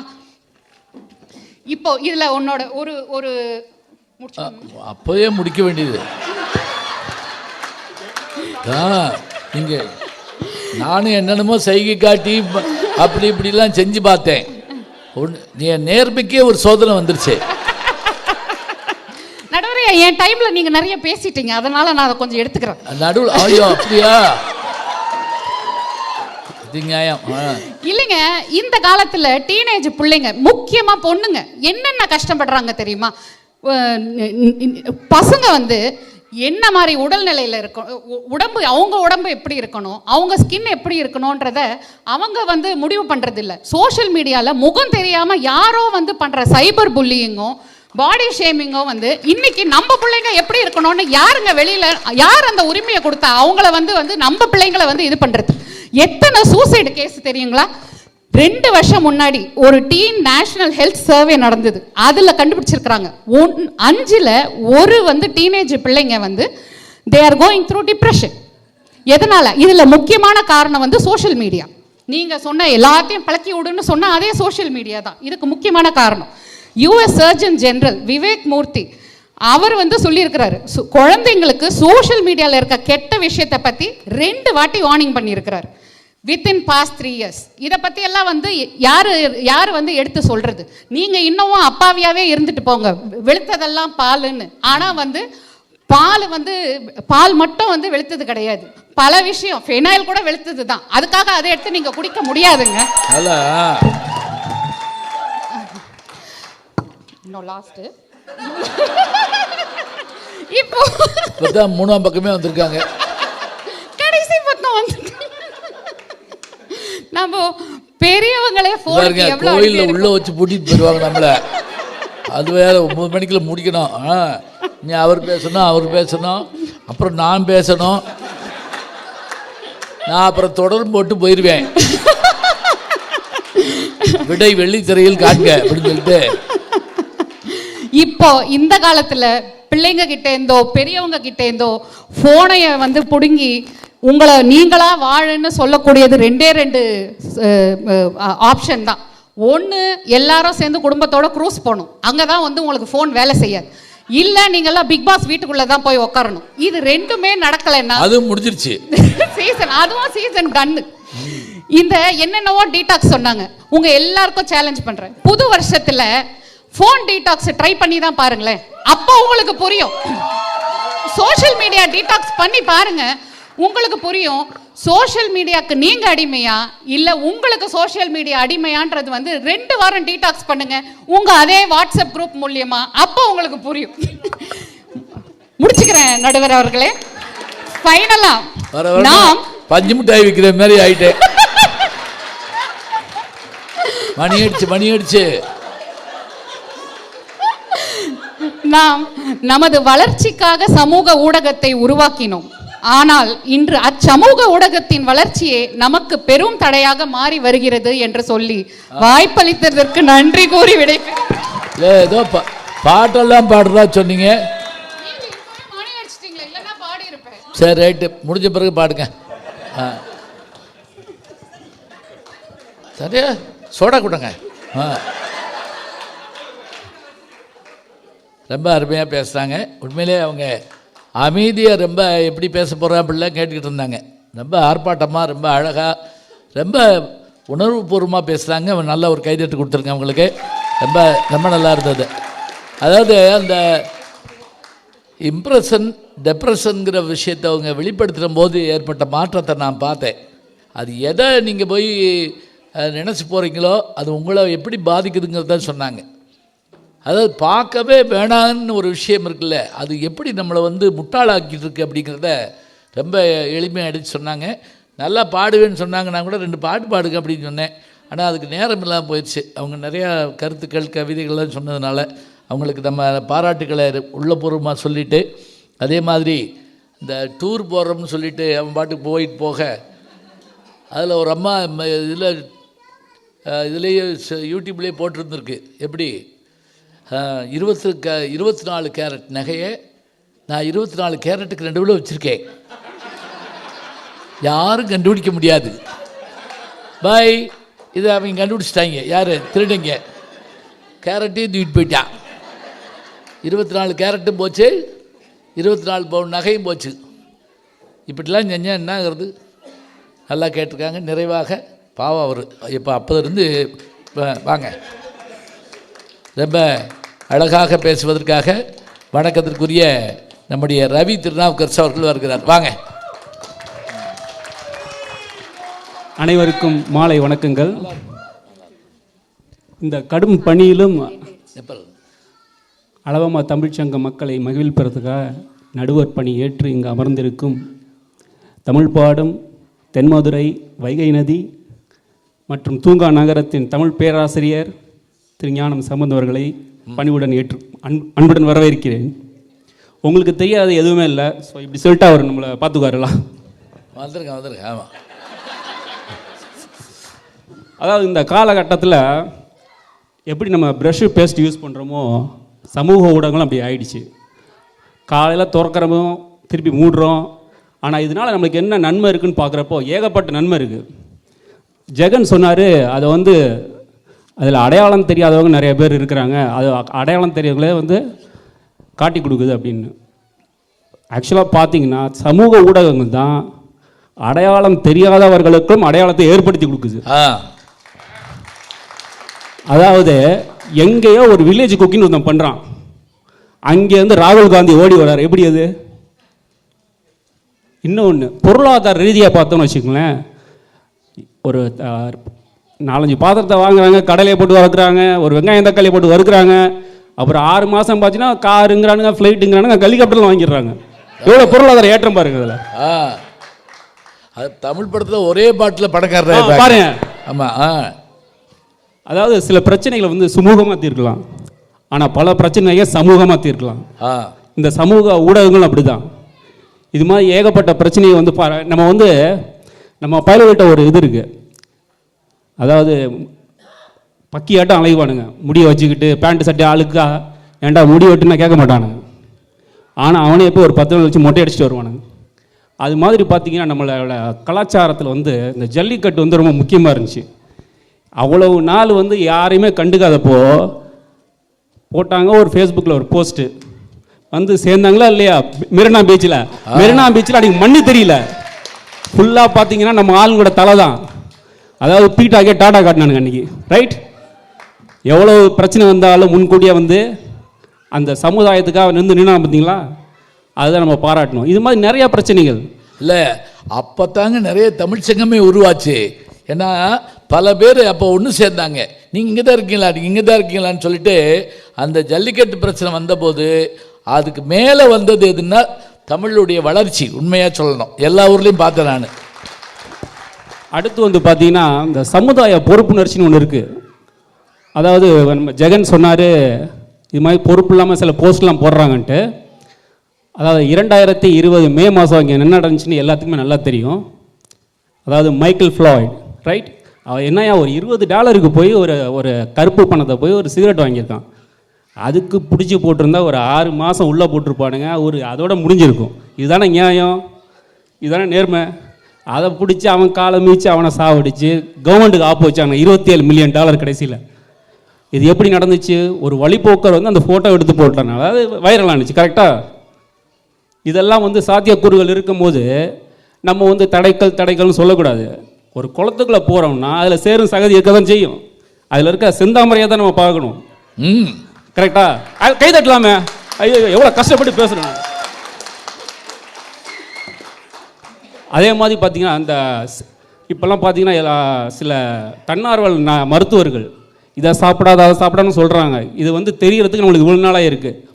இந்த சமூக ஊடகங்கள் இல்லாட்டி இந்த சிறுதானியம் என்ற ஒன்றே வந்து நமக்கு தெரியாமல் போயிருக்கும். அருமை அருமை. அதே மாதிரி சிறுதானியம் இல்லையா, உயிர் தானியம்னு சொன்னார் ஒருத்தர், ரொம்ப நல்லா இருந்துச்சு கேட்கறதுக்கே. அதே மாதிரி பார்த்தீங்கன்னா இயற்கை விவசாயம் எல்லாம் வந்து இப்போ வந்து சாப்பாடை பார்த்தீங்கன்னா வந்து ஆர்கானிக்னு எல்லாம் போயிட்டே இருக்காங்க இல்லையா. இதெல்லாம் எப்படி நடந்துச்சு? ஒருத்தன் ஃபேஸ்புக்கில் போஸ்ட்டை போடுறான், அதை பார்த்து அது வைரல் ஆகுது. இது மாதிரி நிறையா நடக்குது. இது மாதிரி நிறையா விஷயங்கள் வந்து ஃபேஸ்புக்கில் சொல்கிறனால நம்ம வந்து அது வந்து ஃபேஸ்புக்காக இருக்கட்டும் யூடியூப்பாக இருக்கட்டும் அது ஒரு தடைக்கல் இல்லை என்று நாங்கள் வந்து நம்புகிறோம். அது அடுத்ததாக வந்து எங்கள் அணிநிலைக்க திருமதிகள் கொடுத்த வெகுமதியும் தாங்கிக்கிட்டு உட்காந்துருக்காங்கன்னா அவங்களுக்கு மன வலிமை அதிகம். அதற்கு அவர்களை பாராட்டுகிறேன். பாராட்டி எனக்கு வாய்ப்பளித்ததுக்கு மிக்க நன்றி. விடைபெறுகிறேன். முடிச்சிங்களா? ஆண் பாருங்க, ஆண்கள் எவ்வளவு நல்லவங்கன்னு சொல்லு.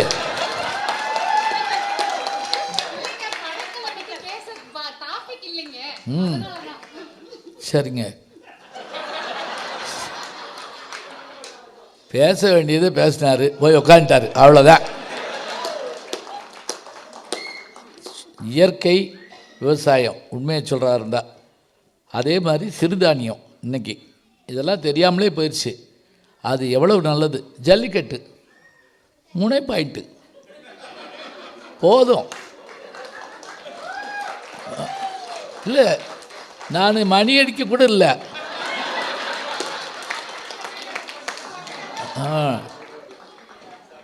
என் நேர்மை இப்போ உங்களுக்கு தெரியுதா அப்படின்ட்டு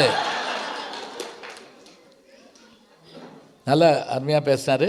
இன்னும் கூட பேசியிருக்கலாம் நீங்கள். சரி பரவாயில்ல, அப்புறமேல நீங்கள் யோசிச்சு வைங்க, இன்னொரு தடவை பேசுவோம். ஒரு செய்தியை சொல்கிற போது கொஞ்சம் ஜோடிச்சிட்டோம்னா என்னென்னா இன்னும் கொஞ்சம் இந்த கேட்குறவங்களுக்கு கொஞ்சம் நல்லா இருக்குங்கிறதுக்காக சொல்கிறது. ஆனால் சொல்ல வேண்டிய பாயிண்ட்டை சொல்லிட்டாரு.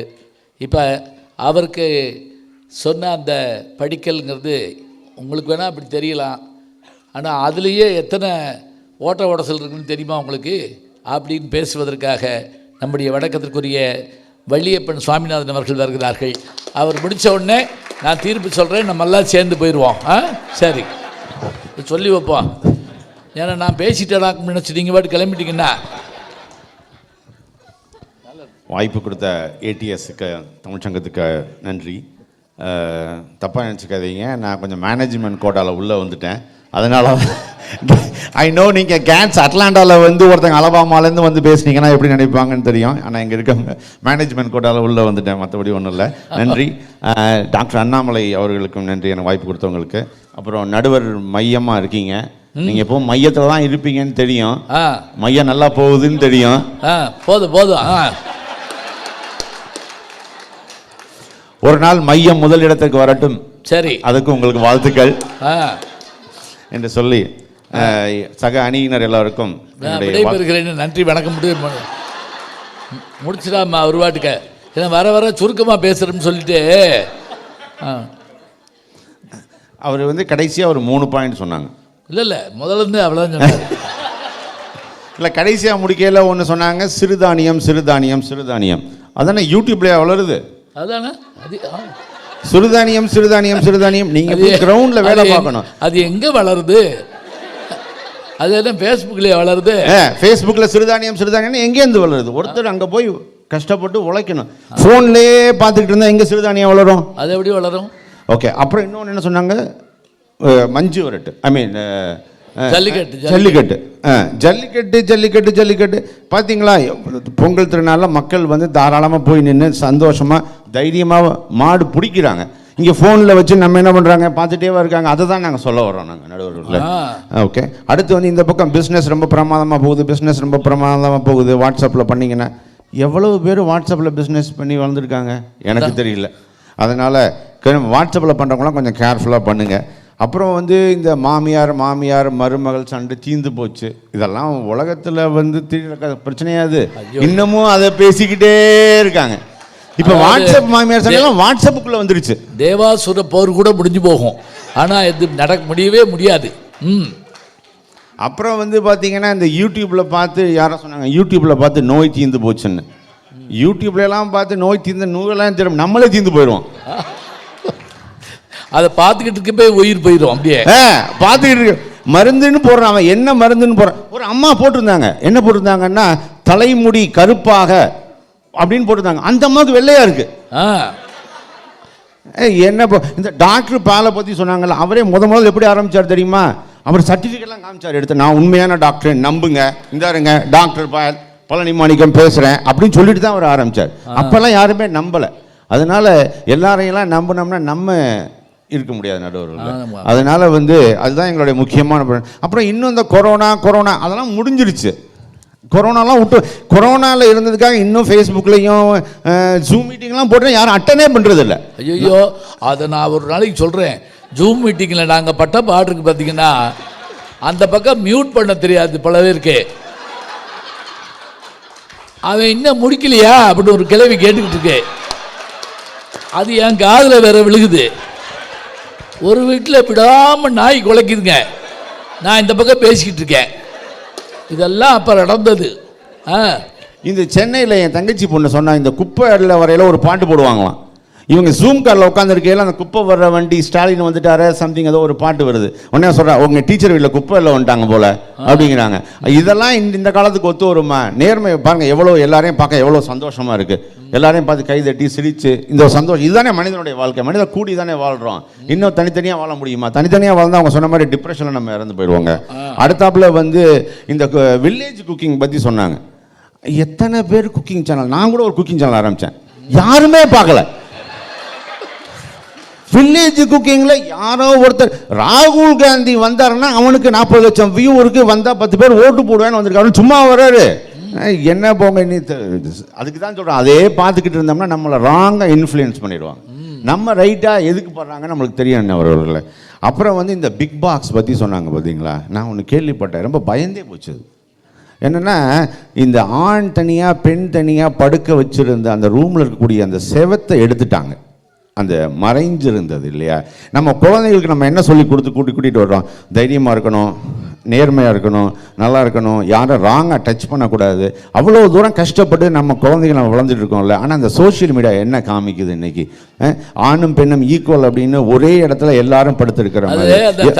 அது தடைக்கல்லாம் இருக்கக்கூடாதுன்னு நினச்சிருக்காங்க, அவ்வளோதான், வேற ஒன்றும் இல்லை.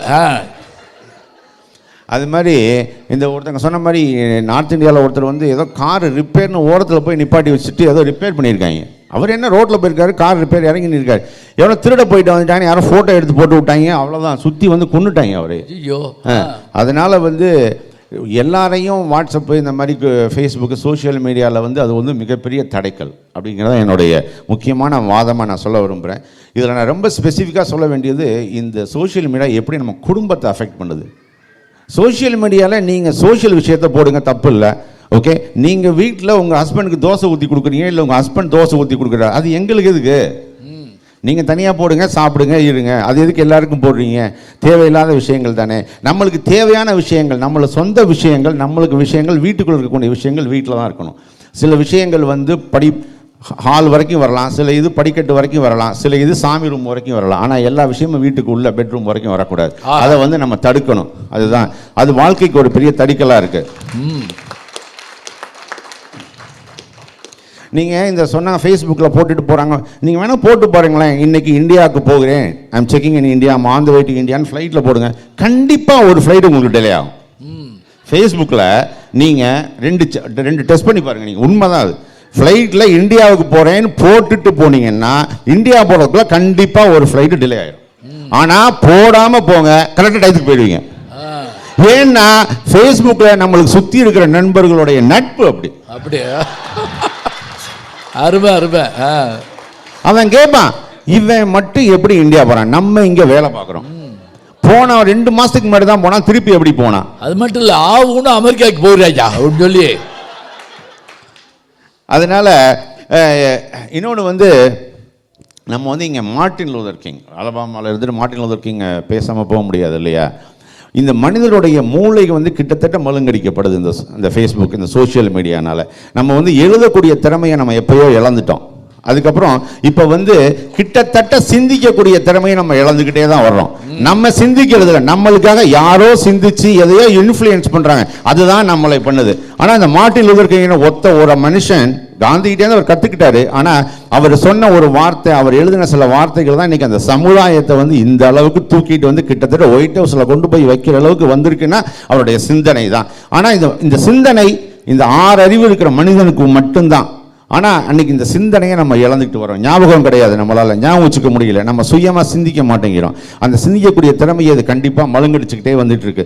அது வந்து ரொம்ப ரொம்ப முக்கியமாக இருக்குது. கடைசியாக ஒரே ஒரு விஷயத்தை சொல்கிறேன், நீங்கள் மணி அடிக்கலை, பட் நான் ஒரு விஷயத்தை சொல்லிவிட்டு முடிச்சிடுறேன்.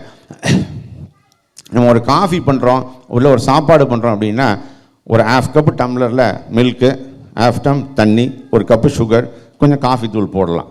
அதெல்லாம் கரெக்டாக போட்டால் நல்லாயிருக்கும் அந்த காஃபி. ஆனால் அது எல்லாம் இன்க்ரீடியன்ஸ், அதை போட்டுக்கிட்டே இருக்கல தெரியாதனமாக கொஞ்சம் லேசாக ஒரு ட்ராப் விஷம் விழுந்தால் என்ன ஆகும், சாப்பிட்றவங்களுடைய வாழ்க்கை முடிஞ்சு போயிடும். அதுதான் இந்த சோஷியல் மீடியாக்கள் எல்லாம் எவ்வளவோ நன்மை செய்யுது, நன்மை செய்யலாம் நான் சொல்ல வரல, நன்மை செய்யுது. ஆனால் அது செய்யக்கூடிய தீமை அந்த விஷமானது, அது நம்மளுக்கு இப்போ தெரியாமலேயே நம்மளை வந்து சேருது. அதுதான் நான் சொல்ல வர்றேன். நம்மளுக்கு அது நம்மள்கிட்ட இருக்கு அப்படின்னு நம்ம தெரியாமலேயே அது கிட்டத்தட்ட நம்மளை இன்ஃப்ளூயன்ஸ் பண்ணிக்கிட்டு இருக்கு. நம்ம எப்போ தூங்க போகிறோம் நம்மளுக்கு தெரியாது. யாராச்சும் ஒரு 10 பேர் போர் அடிக்கிற ஒரு விஷயம் போட்டால் தான் நம்ம தூங்க முடியும், அது வரைக்கும் தூங்க முடியலை. எனவே நம்மளுடைய தீர்மானிக்கக்கூடிய விஷயங்கள் நாம இருப்போம், மற்றவர்களாக இருக்க வேண்டாம் என்று சொல்லி சிந்திக்கக்கூடிய திறமையை பெறுவோம் என்று சொல்லி வாய்ப்பளித்தமைக்கு மீண்டும் நன்றி சொல்லி அலபாமா தமிழ் சங்கத்துக்கு மீண்டும் நன்றி சொல்லி விடைபெறுகிறேன். நன்றி, வணக்கம். அருமை அருமை அருமை, ரொம்ப மகிழ்ச்சி. அவர் ரொம்ப அவையடக்கமாக நான் மேனேஜ்மெண்ட்டுக்கு ஓட்டாங்கிற மாதிரி சொன்னார். அதெல்லாம் ஒன்றும் இல்லைங்க, நல்லா பேசுகிறீங்க, அழகான விஷயங்களை சொல்கிறீங்க, நல்லாவே சொன்னீங்க, எல்லாமே ரைட் தாங்க, கொஞ்சோண்டு லேசாக விஷம் மட்டும்தான் கலந்துருக்கேன்னு அப்படின்னா என்ன ஆகும் யோசிச்சு பாருங்களேன். கலக்கவே வேண்டாங்க. அந்த ஒரு படத்தில் சொல்லுவான்ல, டீ குடித்த பிறகு அதில் ஒரு பள்ளி விழுந்துருச்சுன்னு சொல்லுவான்ல, அது மாதிரி என்ன ஆகும்? அதை நீங்கள் யோசிச்சு பார்க்க மாட்டேங்கிறீங்களே. எழுதுறது போச்சே, சிந்திக்கிறது போச்சே. 100 நம்பர் ஞாபகம் வச்சுருந்தேங்க நான். லேண்ட்லைனில் 100 நம்பர் எனக்கு ஞாபகம் இருக்குது. இப்போ என் நம்பரே எனக்கு ஞாபகம் இருக்க மாட்டேங்குது. யாராவது டக்குன்னு நம்பர் கேட்டால் இருங்க இந்த பார்த்து சொல்கிறேன் அப்படின்னு இருக்கேன் நான். எப்படி ஆகிட்டு வந்துறீங்களா? அதுவும் இந்த ஃபோனோட நம்ம எப்படி இருக்கோங்கிறதுக்கு நான் உதாரணம் வேறு யாரையும் சொல்லலை. நான் ஃபோன் பேசிக்கிட்டு இருந்தேன். பேசிக்கிட்டு இருக்கப்பவே நான் ஃபோனை எப்போவுமே இங்கே வச்சுருப்பேன், பையில் வச்சுருப்பேன். இப்படி பேசிகிட்டு இருந்தேன்னா இப்படி தொட்டு பார்த்தேன், ஃபோனை காணோம். போச்சு. நான் எப்படி வாழ போகிறேன்? ஃபோனில் பேசிக்கிட்டே அது என்ன நம்பர் எப்படி இது பண்ணுறது, அது என்ன பண்ணுறது, பேங்க் பேலன்ஸ் பார்த்துருப்பாங்க, இது இருக்குமா, அது நான் அப்புறம் கூப்பிட்றேன், ஃபோனை காணோம்ங்கிறேன். அவன் நீ லூசாடா அப்படின்னு கேட்டான். ஏன்னா அதையும் அவன்கிட்ட சொல்லியிருக்கேன் நான். அப்போ ரொம்ப முத்திருச்சுன்னு தானே அர்த்தம். இதுதான் இன்றைக்கி இருக்கோம்னு சொன்னாங்க. சரி, அவ்வளோதாங்க. 6 பேருக்கு ஒரு நன்றி சொல்லுங்கள். பிரமாதமாக கைதட்டுங்க.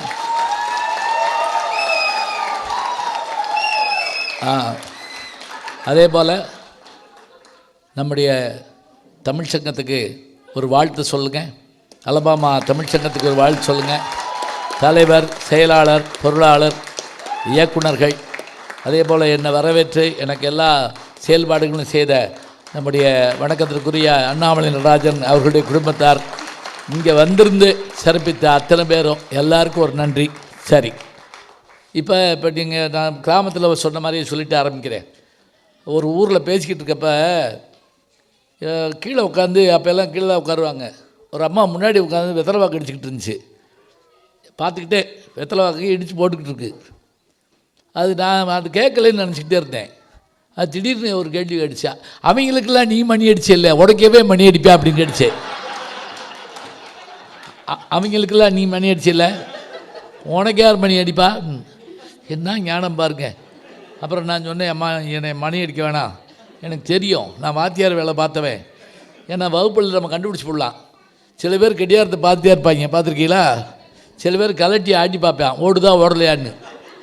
ஒருத்தர் ரொம்ப நேரம் கெட்டியாரத்தை பார்த்துட்டு காலண்டரை பார்த்துருக்கேன், எப்போ இருந்தார் இவர், போன மாதமா இந்த மாதமா. ஏன்னா சில வகுப்பில் செத்து கூட போகலாமான்னு யோசிப்பாங்க. அதெல்லாம் அவ்வளோ போர் அடிக்கும் நமக்கு. மெதுவாக ரிவர்ஸில் போய் பார்ப்போம். 6ஆம் கிளாஸ் படிக்கிறப்ப என்ன பண்ணோம், 1ஆம் கிளாஸு பிறக்கிறதுக்கு முதல்ல என்னவா இருப்போம், எல்லாம் பார்ப்போம். வகுப்பு பிடிச்சிருக்காது, அப்படியே தான் இருக்கும். அது என்னென்னா, நமக்கு பிடிக்காத ஒரு விஷயம்னா உட்காந்துருந்தோம்னா நமக்கு உயிர் போகிற மாதிரி தான் இருக்கும். சரி, இப்போ நீங்கள் உங்களுக்கு அந்த கேள்வி இருக்கலாம், அவருக்கெல்லாம் அவங்களுக்கு 5 நிமிஷம் 8 நிமிஷம்னாரு, மணினாரு, என்ன செய்ய போகிறேன். நான் ஒன்றும் அப்படிலாம் இல்லை. எனக்கு தெரியும், உங்களுடைய நேரமும் தெரியும், என்னுடைய நேரமும் தெரியும். எப்படி கடுமையான பணி நான் இப்போ 10 தடவை அமெரிக்காவுக்கு வந்திருக்கேன். இவ்வளோ பணியை நான் சமீபத்தில் பார்த்ததில்லை. ரொம்ப கடுமையாக இருக்குது. சரி, இருக்கட்டும், ஏதோ கால மாறுதல் தான். இப்போ சுருக்கமாக சொல்லிடலாம். என்ன அப்படின்னா, இன்றைய சூழலில் இந்த சமூக ஊடகங்கள் என்ன செய்யுது, தடைக்கல்லாக இருக்கா படிக்கல்லாக இருக்கா அப்படிங்கிறப்ப அவங்க தடைக்கல்னு நிறைவாக முடித்தார் அவர். அதுக்கான காரணமும் சொன்னாங்க. தடைக்கல்ங்கிறதுக்கான காரணம் என்ன அப்படிங்கிறப்ப அவங்க சொல்கிற விஷயம் பூரா உண்மைதாங்க. எதெல்லாம் நம்ம பார்க்கக்கூடாதுன்னு நினச்சோமோ, கேட்கக்கூடாதுன்னு நினச்சோமோ, இன்னும் சொல்லப்போனால் ஒரு கேள்விக்கு ஆன்சர் பண்ணுங்க, இங்கே எப்படின்னு எனக்கு தெரியல, சினிமாவுக்கு சென்சார் இருக்குல்ல, நீங்கள் யோசிச்சு பாருங்கள். வீட்டுக்குள்ளே வரக்கூடிய எந்த ஒரு நிகழ்ச்சிக்காவது சென்சார் இருக்கா சொல்லுங்கள். சென்சார் இருந்து என்ன சாதிக்க போதெல்லாம் கேட்கக்கூடாது.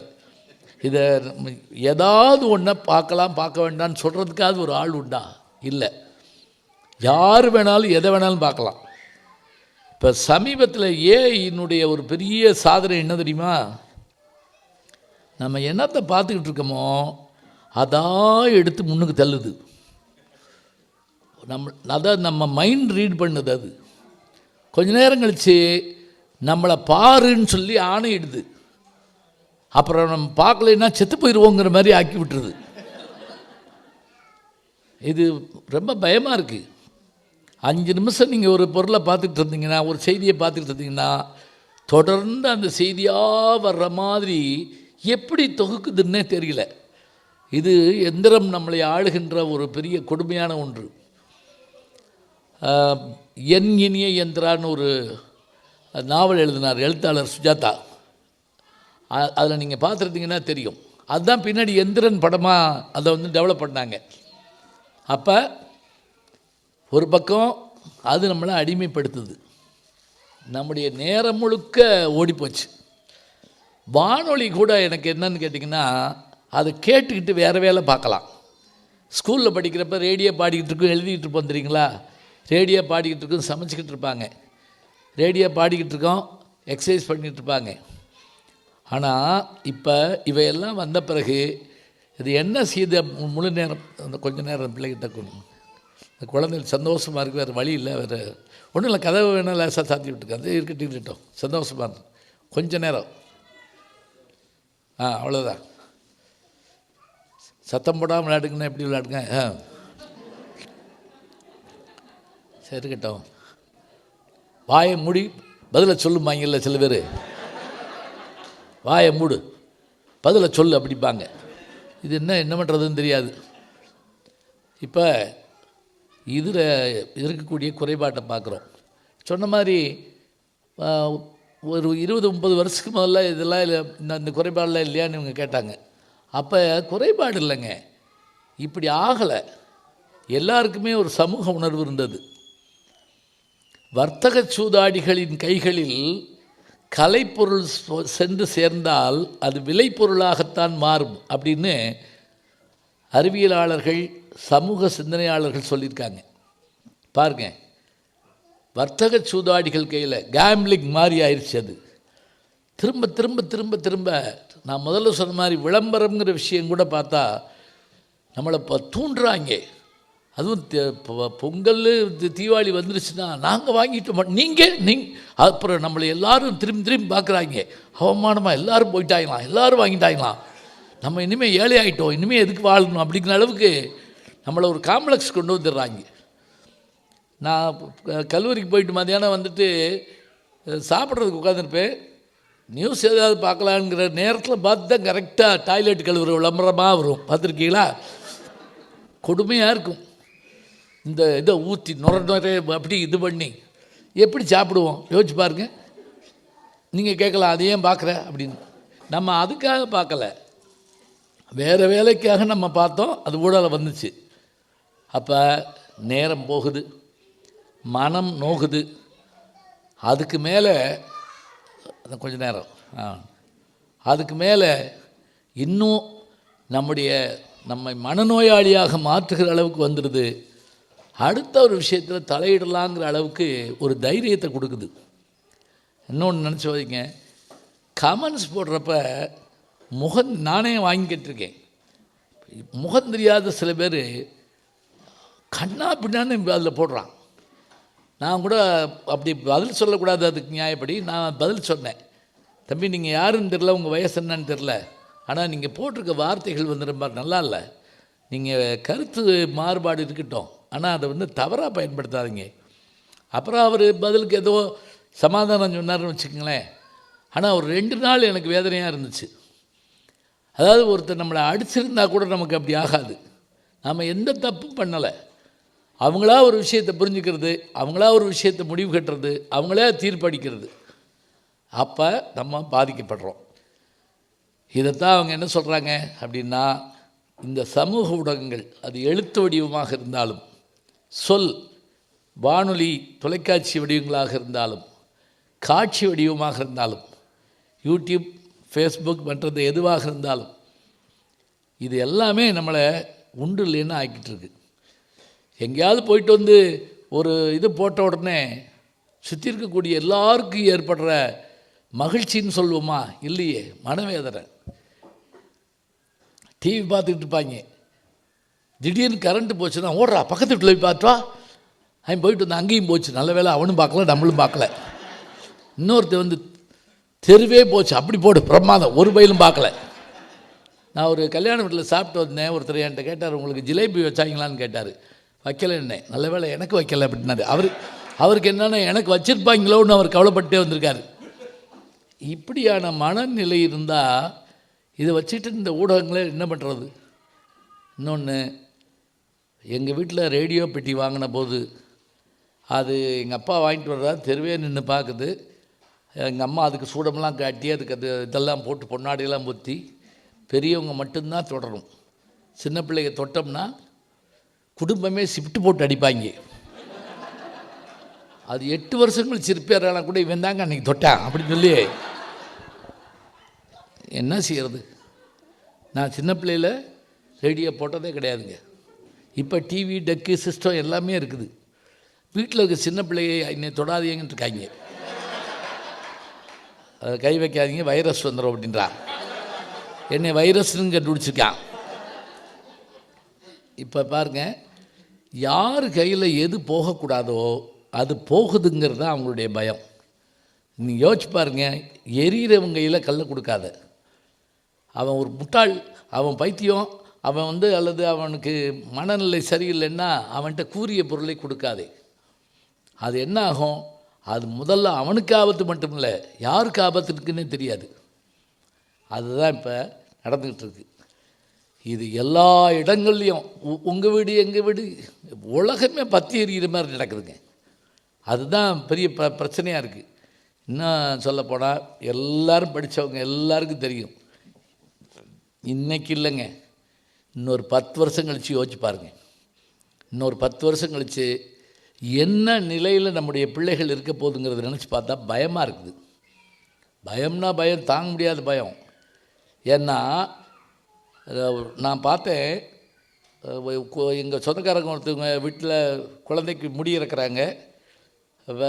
இப்போ சின்ன குழந்தை 11 மாதத்தில் எடுப்பாங்க. ஏன்னா 12 வந்துட்டால் 2வது வருஷம் வந்துடும் சொல்லிட்டு 11 மாதத்தில் எடுப்பாங்க. இப்போ அழுகு போகுது, கத்த போகுதுன்னு நினச்சிட்டு நான் அங்கே போயிட்டேன். ஏன்னா அது இது பண்ணுற போது பிள்ளை இதாக இருக்குமே அப்படின்ட்டு. ஒரு சத்தத்தை கூட காணுங்க. நான் என்னது பிள்ளை அழுகலையா என்னன்னு அப்படின்னு பார்த்து அவரை பாராட்டலாம்னு நினச்சிட்டு இருந்தேன். இப்படி எல்லாம் இது பண்ணாருன்னு செல்லை கொடுத்துருக்காங்க கையில். அது நீ என்ன வேணாலும் செஞ்சுக்கணும் உட்காந்துருக்கு. முடிவெட்டு, காது குத்து, என்ன வேணாலும் மொட்டையடு. அதனுடைய 5 புலனும் அதுக்குள்ளே போயிடுச்சு. பெரிய புராணத்தில் சேக்கிழார் சொல்லுவார், கடவுளை கும்பிடுற போது எப்படி இருக்கணுமா, நம்முடைய 5 புலன்களும் 5 பேரறிவும் கண்களேயாக அளப்பரும் கரணங்கள் 4 சிந்தையே ஆக அப்படிங்கிறார். கரணங்கள்ங்கிறது நம்முடைய மற்ற உறுப்புகளுடைய செயல்பாடுகள். அதெல்லாம் என்னென்னா சிந்தை ஒரு புள்ளியில் குவியணுமா. அதுக்கு பேர் தான் பக்தியாம். பல வீடுகளில் சாமி கும்பிட பார்த்துருக்கீங்களா? நான் அவர்கிட்ட பார்க்க போயிருந்தேன். அவர் சாமி கும்பிட்டு இருந்தார். நமச்சிவாய வாழ்க, சாம்பாரில் உப்பு இல்லை. நான் கூட சிவபெருமான்கிட்ட சொல்கிறாராக்குன்னு நினச்சேன். நாதந்தாள் வாழ்க, எவை வந்தாலும் உட்கார சொல்லு. அது என்னை தான் எனக்கு காதில் கேட்குது. இம்மைப்பொழுதும் நெஞ்சில். இதுக்கு பேர் சாமி போடுறதா? இல்லை. ஒரு நிமிஷம் கூட சரியாக கும்பிட்டோம்னா போதும். இப்போ குழந்தைகள், இளைஞர்கள், பெரியவர்கள் எக்ஸசைஸை கூட நாங்கள் டிவியில் பார்ப்போம், நாங்கள் யூடியூப்பில் பார்ப்போம்னா நம்ம என்ன தான் செய்கிறது சொல்லுங்க பார்க்கலாம். நான் அடிக்கடி சொல்லுவேன், யோகா போன்ற நல்ல கலைகளை எல்லாம் குரு இல்லாமல் படிக்கக்கூடாதுங்க. தெரியுமா உங்களுக்கு? அவர் தான் சொல்லிக் கொடுக்கணும்.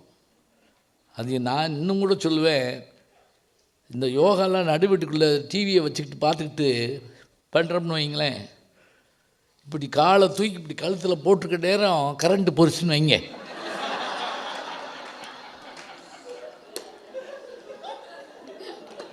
எடுக்க முடியாது முதல்ல. அதுக்குள்ளே அந்த அம்மா கரண்டியோடு வந்து 100 தடவை சொல்லியிருக்கேன்ல, இப்படிலாம் செய்யாதீங்க நடுவீட்டில் உட்காந்துக்கிட்டுன்னு. இப்போ நான் என்ன செய்ய, ஆஃபீஸ்க்கு லீவ் சொல்லவா அப்படின்னு? அது சொல்லவும் முடியாது, என்ன மண்டை பாட்டியிருக்கோம். அதே மாதிரி எதாவது செஞ்சால் பேசாமல் இருக்கிறது இல்லை. ஒரு அம்மா ரசம் வச்சுருந்துருக்கு. வச்ச உடனே இந்த கையில் இப்படி வச்சு, இந்த கையில் இப்படி வச்சு செல்ஃபோனை அப்படி ஒரு செல்ஃபி எடுத்து, நான் வைத்த ரசம் நவரசம் ஒரு ஹேஷ்டாக் போட்டு ஸ்டேட்டஸில் வச்சிருச்சு. உடனே வேலையத்த பய ஒரு 500 பேர் அற்புதம், பிரமாதம், வாவ் அப்படின்னு சொல்லி வாந்தியெல்லாம் எடுத்துருக்காங்க. மத்தியானம் அதே ரசத்தை புருஷனுக்கு ஊற்றிருக்கு. அவன் மண்ணு மாதிரி உட்காந்து தின்றுருக்கான். அந்த அம்மாவுக்கு அப்படி வேதனை தாங்க முடியல. அதை காமிச்சிச்சு. பாரு, ஸ்டேட்டஸ்க்கு லைக் போட்டவன் 500 பேர்.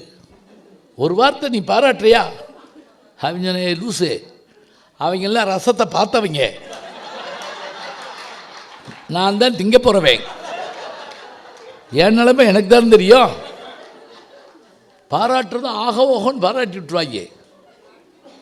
இதெல்லாம் நமக்கு தெரியுது. என்ன நடக்க போகுது என்னன்னு தெரியல. மாத்திரை வாங்கி கொடுத்து வாயில் போட்டுனா டாக்டர் சொன்னால் கேட்கணும். அதை வாங்கி இது என்ன கம்பெனியில் எடுத்துவாங்க, இது எப்படி ஆச்சு, இதை இதுக்கு முதல்ல சாப்பிட்டவங்க என்னானங்க, அப்புறம் எவனுக்காவது ஃபோன் பண்ணி அதையா போட்ட. எங்கள் ஊரில் ஒரு பைத்தியம் இருக்கேன், அப்படி தான் இருப்பான். அவன் பாட்டுக்கு இதாகிட்டான், அவன் இப்படி ஆகிட்டான். என்ன ஆகும்? நம்மளை 5 நிமிஷத்துக்குள்ளே எல்லா குழப்பத்தையும் உண்டாக்கிட்டு போயிடுவாங்க. அதனால் இது எப்படி இன்றைய சூழலில் சமூக ஊடகங்கள் வளர்ந்து வளர்ந்து வளர்ந்து வளர்ந்து அந்த ராட்சசனை, பூதத்தை, அரக்கர்களை வெட்ட வெட்ட வெட்ட வெட்ட ஒரு துளி ரத்தம் கீழே விழுந்தால் அவன் இன்னொரு உருவமாக வந்துக்கிட்டே இருப்பான். அதனால தான் பராசக்தி மகிஷாசுரனோடு போரிடுறப்ப தன்னுடைய கால்களை மரக்கால்களாக மாற்றிக்கிட்டாலாம். ஏன் தெரியுமா? அவன் ரத்தம் பூரா சிந்தின உடனே அது பாம்பு தேளாக நெளிய ஆரம்பிச்சதான். அப்போ தான் அவன் என்ன பண்ணுறான், தன்னுடைய காலை கட்டைக்காலாக மாற்றிட்டு அப்படியே ஒவ்வொன்றா மிதிக்கிறான். இதை நம்ம புராணத்தில் சொன்னோம்னா நம்ப மாட்டாங்க. இதே ஆர்னால்டு ஷ்வார்ஸ்நெகர் படத்தில் அந்த ரத்தம் ஒன்றாகி அப்படியே இன்னொரு எந்திரிச்சு வருவான். இந்த டே ஆஃப் ஜட்ஜ்மெண்ட்டில் கைதட்டு பின்னுறாங்க, இப்போ அப்படி பாரு எப்படி எடுத்துட்டாங்க பாரு அப்படின்னு. இது என்ன ஆக போகுதுன்னு நமக்கு தெரியல. அதனால் இது தடைக்கல் தான். நான் முடிச்சேன்னு இவங்க சந்தோஷப்படுவாங்க. நான் முடிக்கலை இருங்க. இப்போ தான் பாகுபலி மாதிரி ஒரு பாகத்தான் முடிச்சிருக்கேன். இப்போ தான் முடிச்சிருக்கோம். அந்த படம் எடுத்தவங்களுக்கே ஏன் கட்டப்பா குத்துனாரு தெரில. அதனால தான் 2 வருஷம் யோசிச்சுக்கிட்டே தெரிஞ்சிருக்காங்க. குத்துற மாதிரி எடுத்துக்கிட்டாங்க, ஏன் குத்துறான்னு யாருக்கும் தெரியல. அந்த நேரம் பார்த்து ஒருத்தர் போய் மேனேஜர்கிட்ட லீவ் கேட்டிருக்காரு. அந்த ஆள் கொடுத்துருக்கலாம், இல்லாட்டி இல்லைன்னு இருக்கலாம். இந்த வாரம் உனக்கு லீவ் தர்றேன், ஆனால் கட்டப்பா பாகுபலியை ஏன் குத்துனா, இதுக்கு ஆன்சர் சொன்னால் லீவு. உடனே அந்த ஆள் சொன்னான், கட்டப்பாவுக்கும் இது மாதிரி லீவு தேவையாக இருந்திருக்கும். பாகுபலிகிட்ட கேட்டிருப்பான், கொடுத்துருக்க மாட்டான், சொருகிட்டான். அவர் பார்த்தாரு, போ போ போ, 1 வாரம் லீவு உனக்கு, போ, எதையாவது நீ செஞ்சு விடாத ஏதாவது. சரி, அதெல்லாம் விடுங்க. இப்போ இது தடைக்கல்னு சொன்னால் நாங்கள் இங்கே எத்தனை பேர் உட்காந்துருக்கோம்? 7 பேர். இப்படியே இந்த செல்லை பூரா டமார் போட்டு உடச்சிட்டு நாங்கள் கிளம்பிடுவோமா? நீங்களும் இந்த மாதிரி ஒரு ஞான உரையை கேட்ட பிறகு ஜென்மத்துக்கும் நாம் அந்த ஊடகங்கள் மூஞ்சிலேயே முழிக்க மாட்டோம். இது சத்தியம் சத்தியம் அப்படின்னு சொல்லுமா? முடியாதுங்க, வாய்ப்பில்லை ராஜா அப்படிப்பாங்கல்ல, அதெல்லாம் கிடையாது. என்ன தெரியுங்களா, பூதத்தை திறந்தாச்சு, எதை ஜாடிக்குள்ளே இருந்த பூதத்தை திறந்து விட்டாச்சு. நமக்கு தெரியும் பூதம்னு, அது என்ன பண்ணணும்னு தெரியும். ஆனால் திறக்காமல் இருக்க முடியாது, பூதம் வெளியே வராமல் இருக்காது. வந்த பூதத்தை எப்படி சமாளிக்கிறது தான் இனிமேல் பார்க்கணும். இதுதான் நம்முடைய அறிவு. உங்களுக்கு தெரியும், கணினி மனித மூளை 2க்குமான ஒரு இதில் சகுந்தலா தேவின்னு ஒரு அம்மாவை பற்றி கேள்விப்பட்டிருப்பீங்க. கணிதத்தில் பெரிய வல்லமை உள்ளவர்கள். ஆச்சரியம், அதனுடைய லைஃப் நான் படித்து பார்த்தேன். அது பள்ளிக்கூடமே போலங்க. அவங்க அப்பா வந்து அதை வந்து வித்தை காட்டி பிழைக்கிற ஒரு சின்ன ஒரு கூத்தாடி குடும்பம். அப்புறம் அதனுடைய அந்த ஆற்றலை பார்த்துட்டு ஒரு வாத்தியார் படிக்க வைக்கிறாரு. அப்போவும் கூட பள்ளிக்கூடத்துக்கு அது சரியாக போகலை, ஒரு ஊராக கூட்டி போயிட்டே இருக்காங்க. ஆனால் கணிதத்தில் அவ்வளோ வல்லமை இருந்திருக்காது. அதுக்கு என்ன ஆதாரம்னா 32 கம்ப்யூட்டரை வச்சு நடுவில் அந்த அம்மா உட்கார வைக்கிறாங்க. ஒரு 7 இதுகள் கொண்ட ஒரு பெருக்களையோ வகுத்தலையோ கொடுக்குறாங்க. 32 கம்ப்யூட்டர் போட்டு முடிக்கிறதுக்குள்ளே இந்த அம்மா போட்டு முடிக்குதுங்க. மனித மூளையினுடைய ஆற்றல் அவ்வளோ பெரியது. அதனால தான் சங்கநிதி பதுமநிதி ரெண்டும் தந்து தரணியொடு வானாலும் தருவரேனும் மங்குவார் அவர் செல்வம் மதிக்கோமல்லோம் மாதேவர்க்கு அவர் அன்பர் அல்லாராகில். ஒன்றும் பயப்படாங்க, என்கிட்ட வேறு படம் ஓடுதுன்னு நினச்சிடக்கூடாது. இது அப்பர் சுவாமிகள் பாட்டு. சங்கநிதி பதுமநிதினா என்ன தெரியுங்களா? இப்போ 1 போட்டு 1 0 போட்டால் 10. நான் தமிழில் சொல்கிறேன், நீங்கள் மில்லியன்லாம் நீங்கள் போட்டுக்கங்க. 10 2 0 போட்டால் 100, 3 0 போட்டால் 1000, இப்படியே போடுறோம்ல. சங்கநிதினா 1 போட்டு 32 0 போட்டால் என்னவோ அதுக்கு பேர் சங்கநிதியா. பதுமநிதினா 1 போட்டு 64 0 போட்டால் எவ்வளவோ அதுக்கு பேர் பதுமநிதியா. இந்த ரெண்டும் சேர்ந்த பொருளை எவன் வச்சுருக்கானோ அவனுக்கு பேர் இருநிதி கிழவன்னு பேரான். இருநிதி கிழவன்னா யார் தெரியுமா? குபேரன். இந்த சிரிக்கிற புத்த, லாஃபிங் புத்தா இருக்குல்ல, அதான் நம்ம கடவுள் தான் அவர். அவன் வந்து என்னன்னா குபேரன், இருநிதி கிழவன். குபேரனுடைய மகதான் ராவணனுடைய மனைவியாகிய மண்டோதரி. இப்போ பாருங்கள், இது எதுக்கு சொல்கிறேன் அப்படின்னா, இந்த எண்ணிக்கை சொல்கிறேன் பாருங்கள், இந்த எண்ணிக்கை எப்படியெல்லாம் மாறி வருதுங்கிற விஷயத்தை சொல்கிறோம். இப்போ நமக்கு ஒரு விஷயம் தெரியுது, என்ன அப்படின்னா, நம்மளால் சமாளிச்சிட முடியும்னு ஒரு நம்பிக்கை. எப்படி சகுந்தலாதேவி கணினியை தாண்டி சிந்திக்கிறாங்களோ அதுபோல் நம்மளும் சிந்திக்க முடியும்னு ஒரு நம்பிக்கையில் தான் ஓட்டிகிட்டு இருக்கோம். அப்படி ஓட்டுறதோடு மட்டும் இல்லை, அதை சாதிச்சு காட்டவும் மனுஷன், இதை கண்டுபிடிச்ச மனுஷன் இதுக்கு மேலே ஒரு விஷயத்தை கண்டுபிடிக்க மாட்டான்னு என்ன விஷயம் வந்து இல்லை.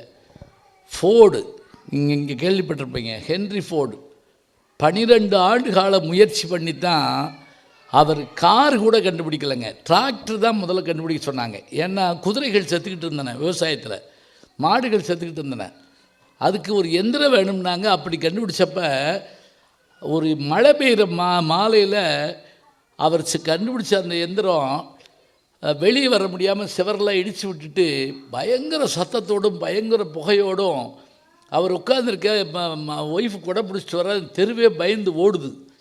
இந்த உலகம் அழிய போகுதுன்னு முடிவு பண்ணாங்க. எதில்? கார் வந்தபோது. ஆனால் அழிஞ்சு போச்சா? இன்றைக்கி உலகம் இயங்குவதற்கு காரணம் என்ன அப்படின்னா, அந்த கார் போன்ற எந்திரங்கள் தான். அதுலேயும் மாடல் T அப்படின்னு ஒரு இதை அவர் கொண்டு வர்றார். அதுதான் மிடில் கிளாஸ் பீப்புளை வந்து ஈழ்த்தது அப்படியே. இது ஒரு பக்கம். சினிமா வந்தபோது எல்லோரும் நம்பிட்டாங்களா? இப்போ யார், தாமஸ் ஆல்வா எடிசனும் லூமியர் பிரதர்ஸும் சினிமாவை கண்டுபிடிச்சப்ப எல்லோரும் பாராட்டிட்டாங்களா? பயந்தாங்க. எங்கள் ஊர்லெல்லாம் சினிமாவில் ரயில் வர்றதை பார்த்து 3 பேர் இருந்துச்சு ஓடி போயிட்டாங்க. சாக தெரிஞ்ச நல்ல வேலை, தர டிக்கெட்டில் படுத்திருந்தேன். அது அப்படி ஏறி இருந்தேன் என்ன இருக்கிறது? நம்மளை பார்த்து சிரிக்க தான் போகிறாங்க அடுத்த தலைமுறை. என்னையா ஒரு ஃபோனை கையில் தூக்கி தெரிஞ்சிருக்காங்க, நம்மளை சொல்ல போகிறாங்கல்ல. ஃபோட்டோ எடுத்து வச்சுருக்கீங்க, இந்த லூஸை பாரு, காதில் கீழே போட்டு. நான் நினைக்கிறேன் இனி வருங்காலத்தில் காதிலேயே குத்தி விட்டுருவாங்கன்னு நினைக்கிறேன்.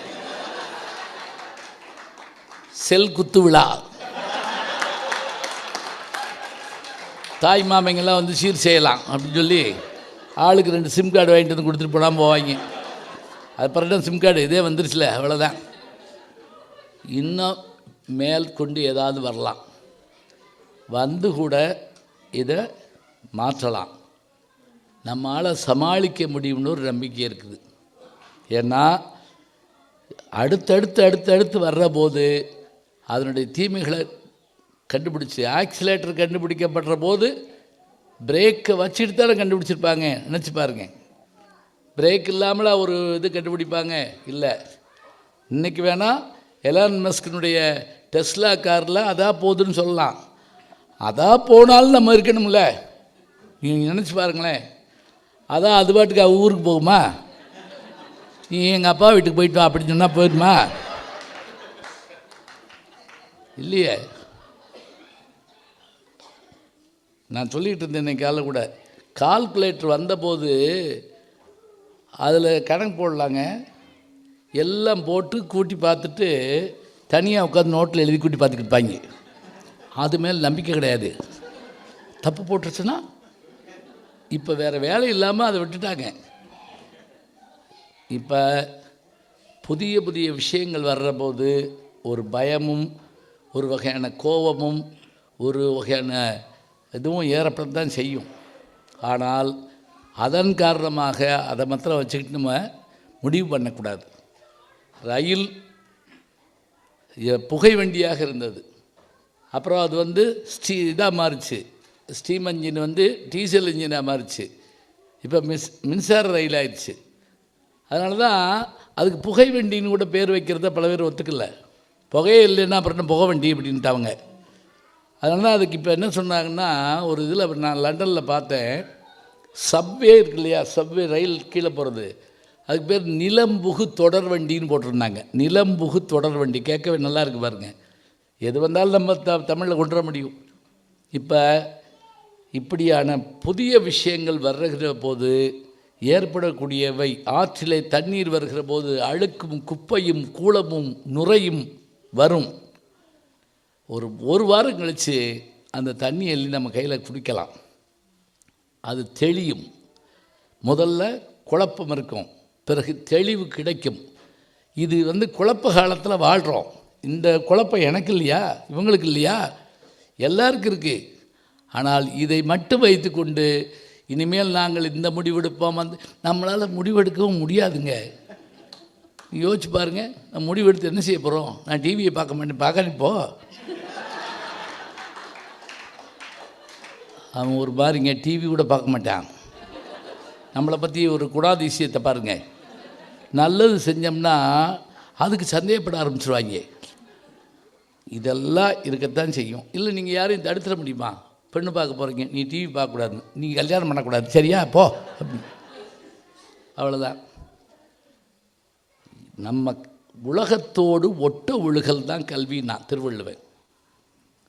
பலகற்றும் கல்லாதவர், உலகத்தோடு ஓடத் தெரியாதவன் எவ்வளவுதான் அறிவாளியாக இருந்தாலும் அவன் முட்டாளாகத்தான் கருதப்படுவான். எனவே புதிய விஷயங்கள் வருகிற போது, சமூக ஊடகங்கள் வருகிற போது அவற்றில் குறைபாடுகள் இருக்கும்.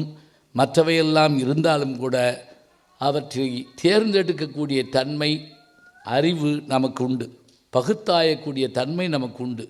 இது ஷாக் அடிக்கும்னு தெரிஞ்சால் கவனமாக இருக்கணும்னு சொல்கிறாங்கள்ல, நீ ஏன்ப்பா அப்படி செய்கிற சொல்கிறப்பல, அது மாதிரி நாம் தீர்மானித்து இவற்றை சரி செய்து கொள்ளலாம், சரி செய்து கொள்ள வேண்டும். இப்படித்தான் தீர்ப்பு சொல்ல முடியும், வேறு வழி கிடையாது. ஏன் தெரியுமா? நான் ஆகவே அது இத்தனை இதுகளை எல்லாம் இவர்கள் சொல்லியதை வைத்து 12 பக்கம் அவர்கள் பேசியதை வைத்து பார்க்கும்போது அது தடைக்கல் தான். தடைக்கல்லாம் கிடையாதுங்க. தடைக்கல்னு நமக்கு தெரியும், ஸ்பீடை வேணால் குறைக்கலாமே தவிர வண்டி ஏறினா தான் ஊர் போய் சேர முடியும். அது படிக்கல் தான். நன்றி, வணக்கம்.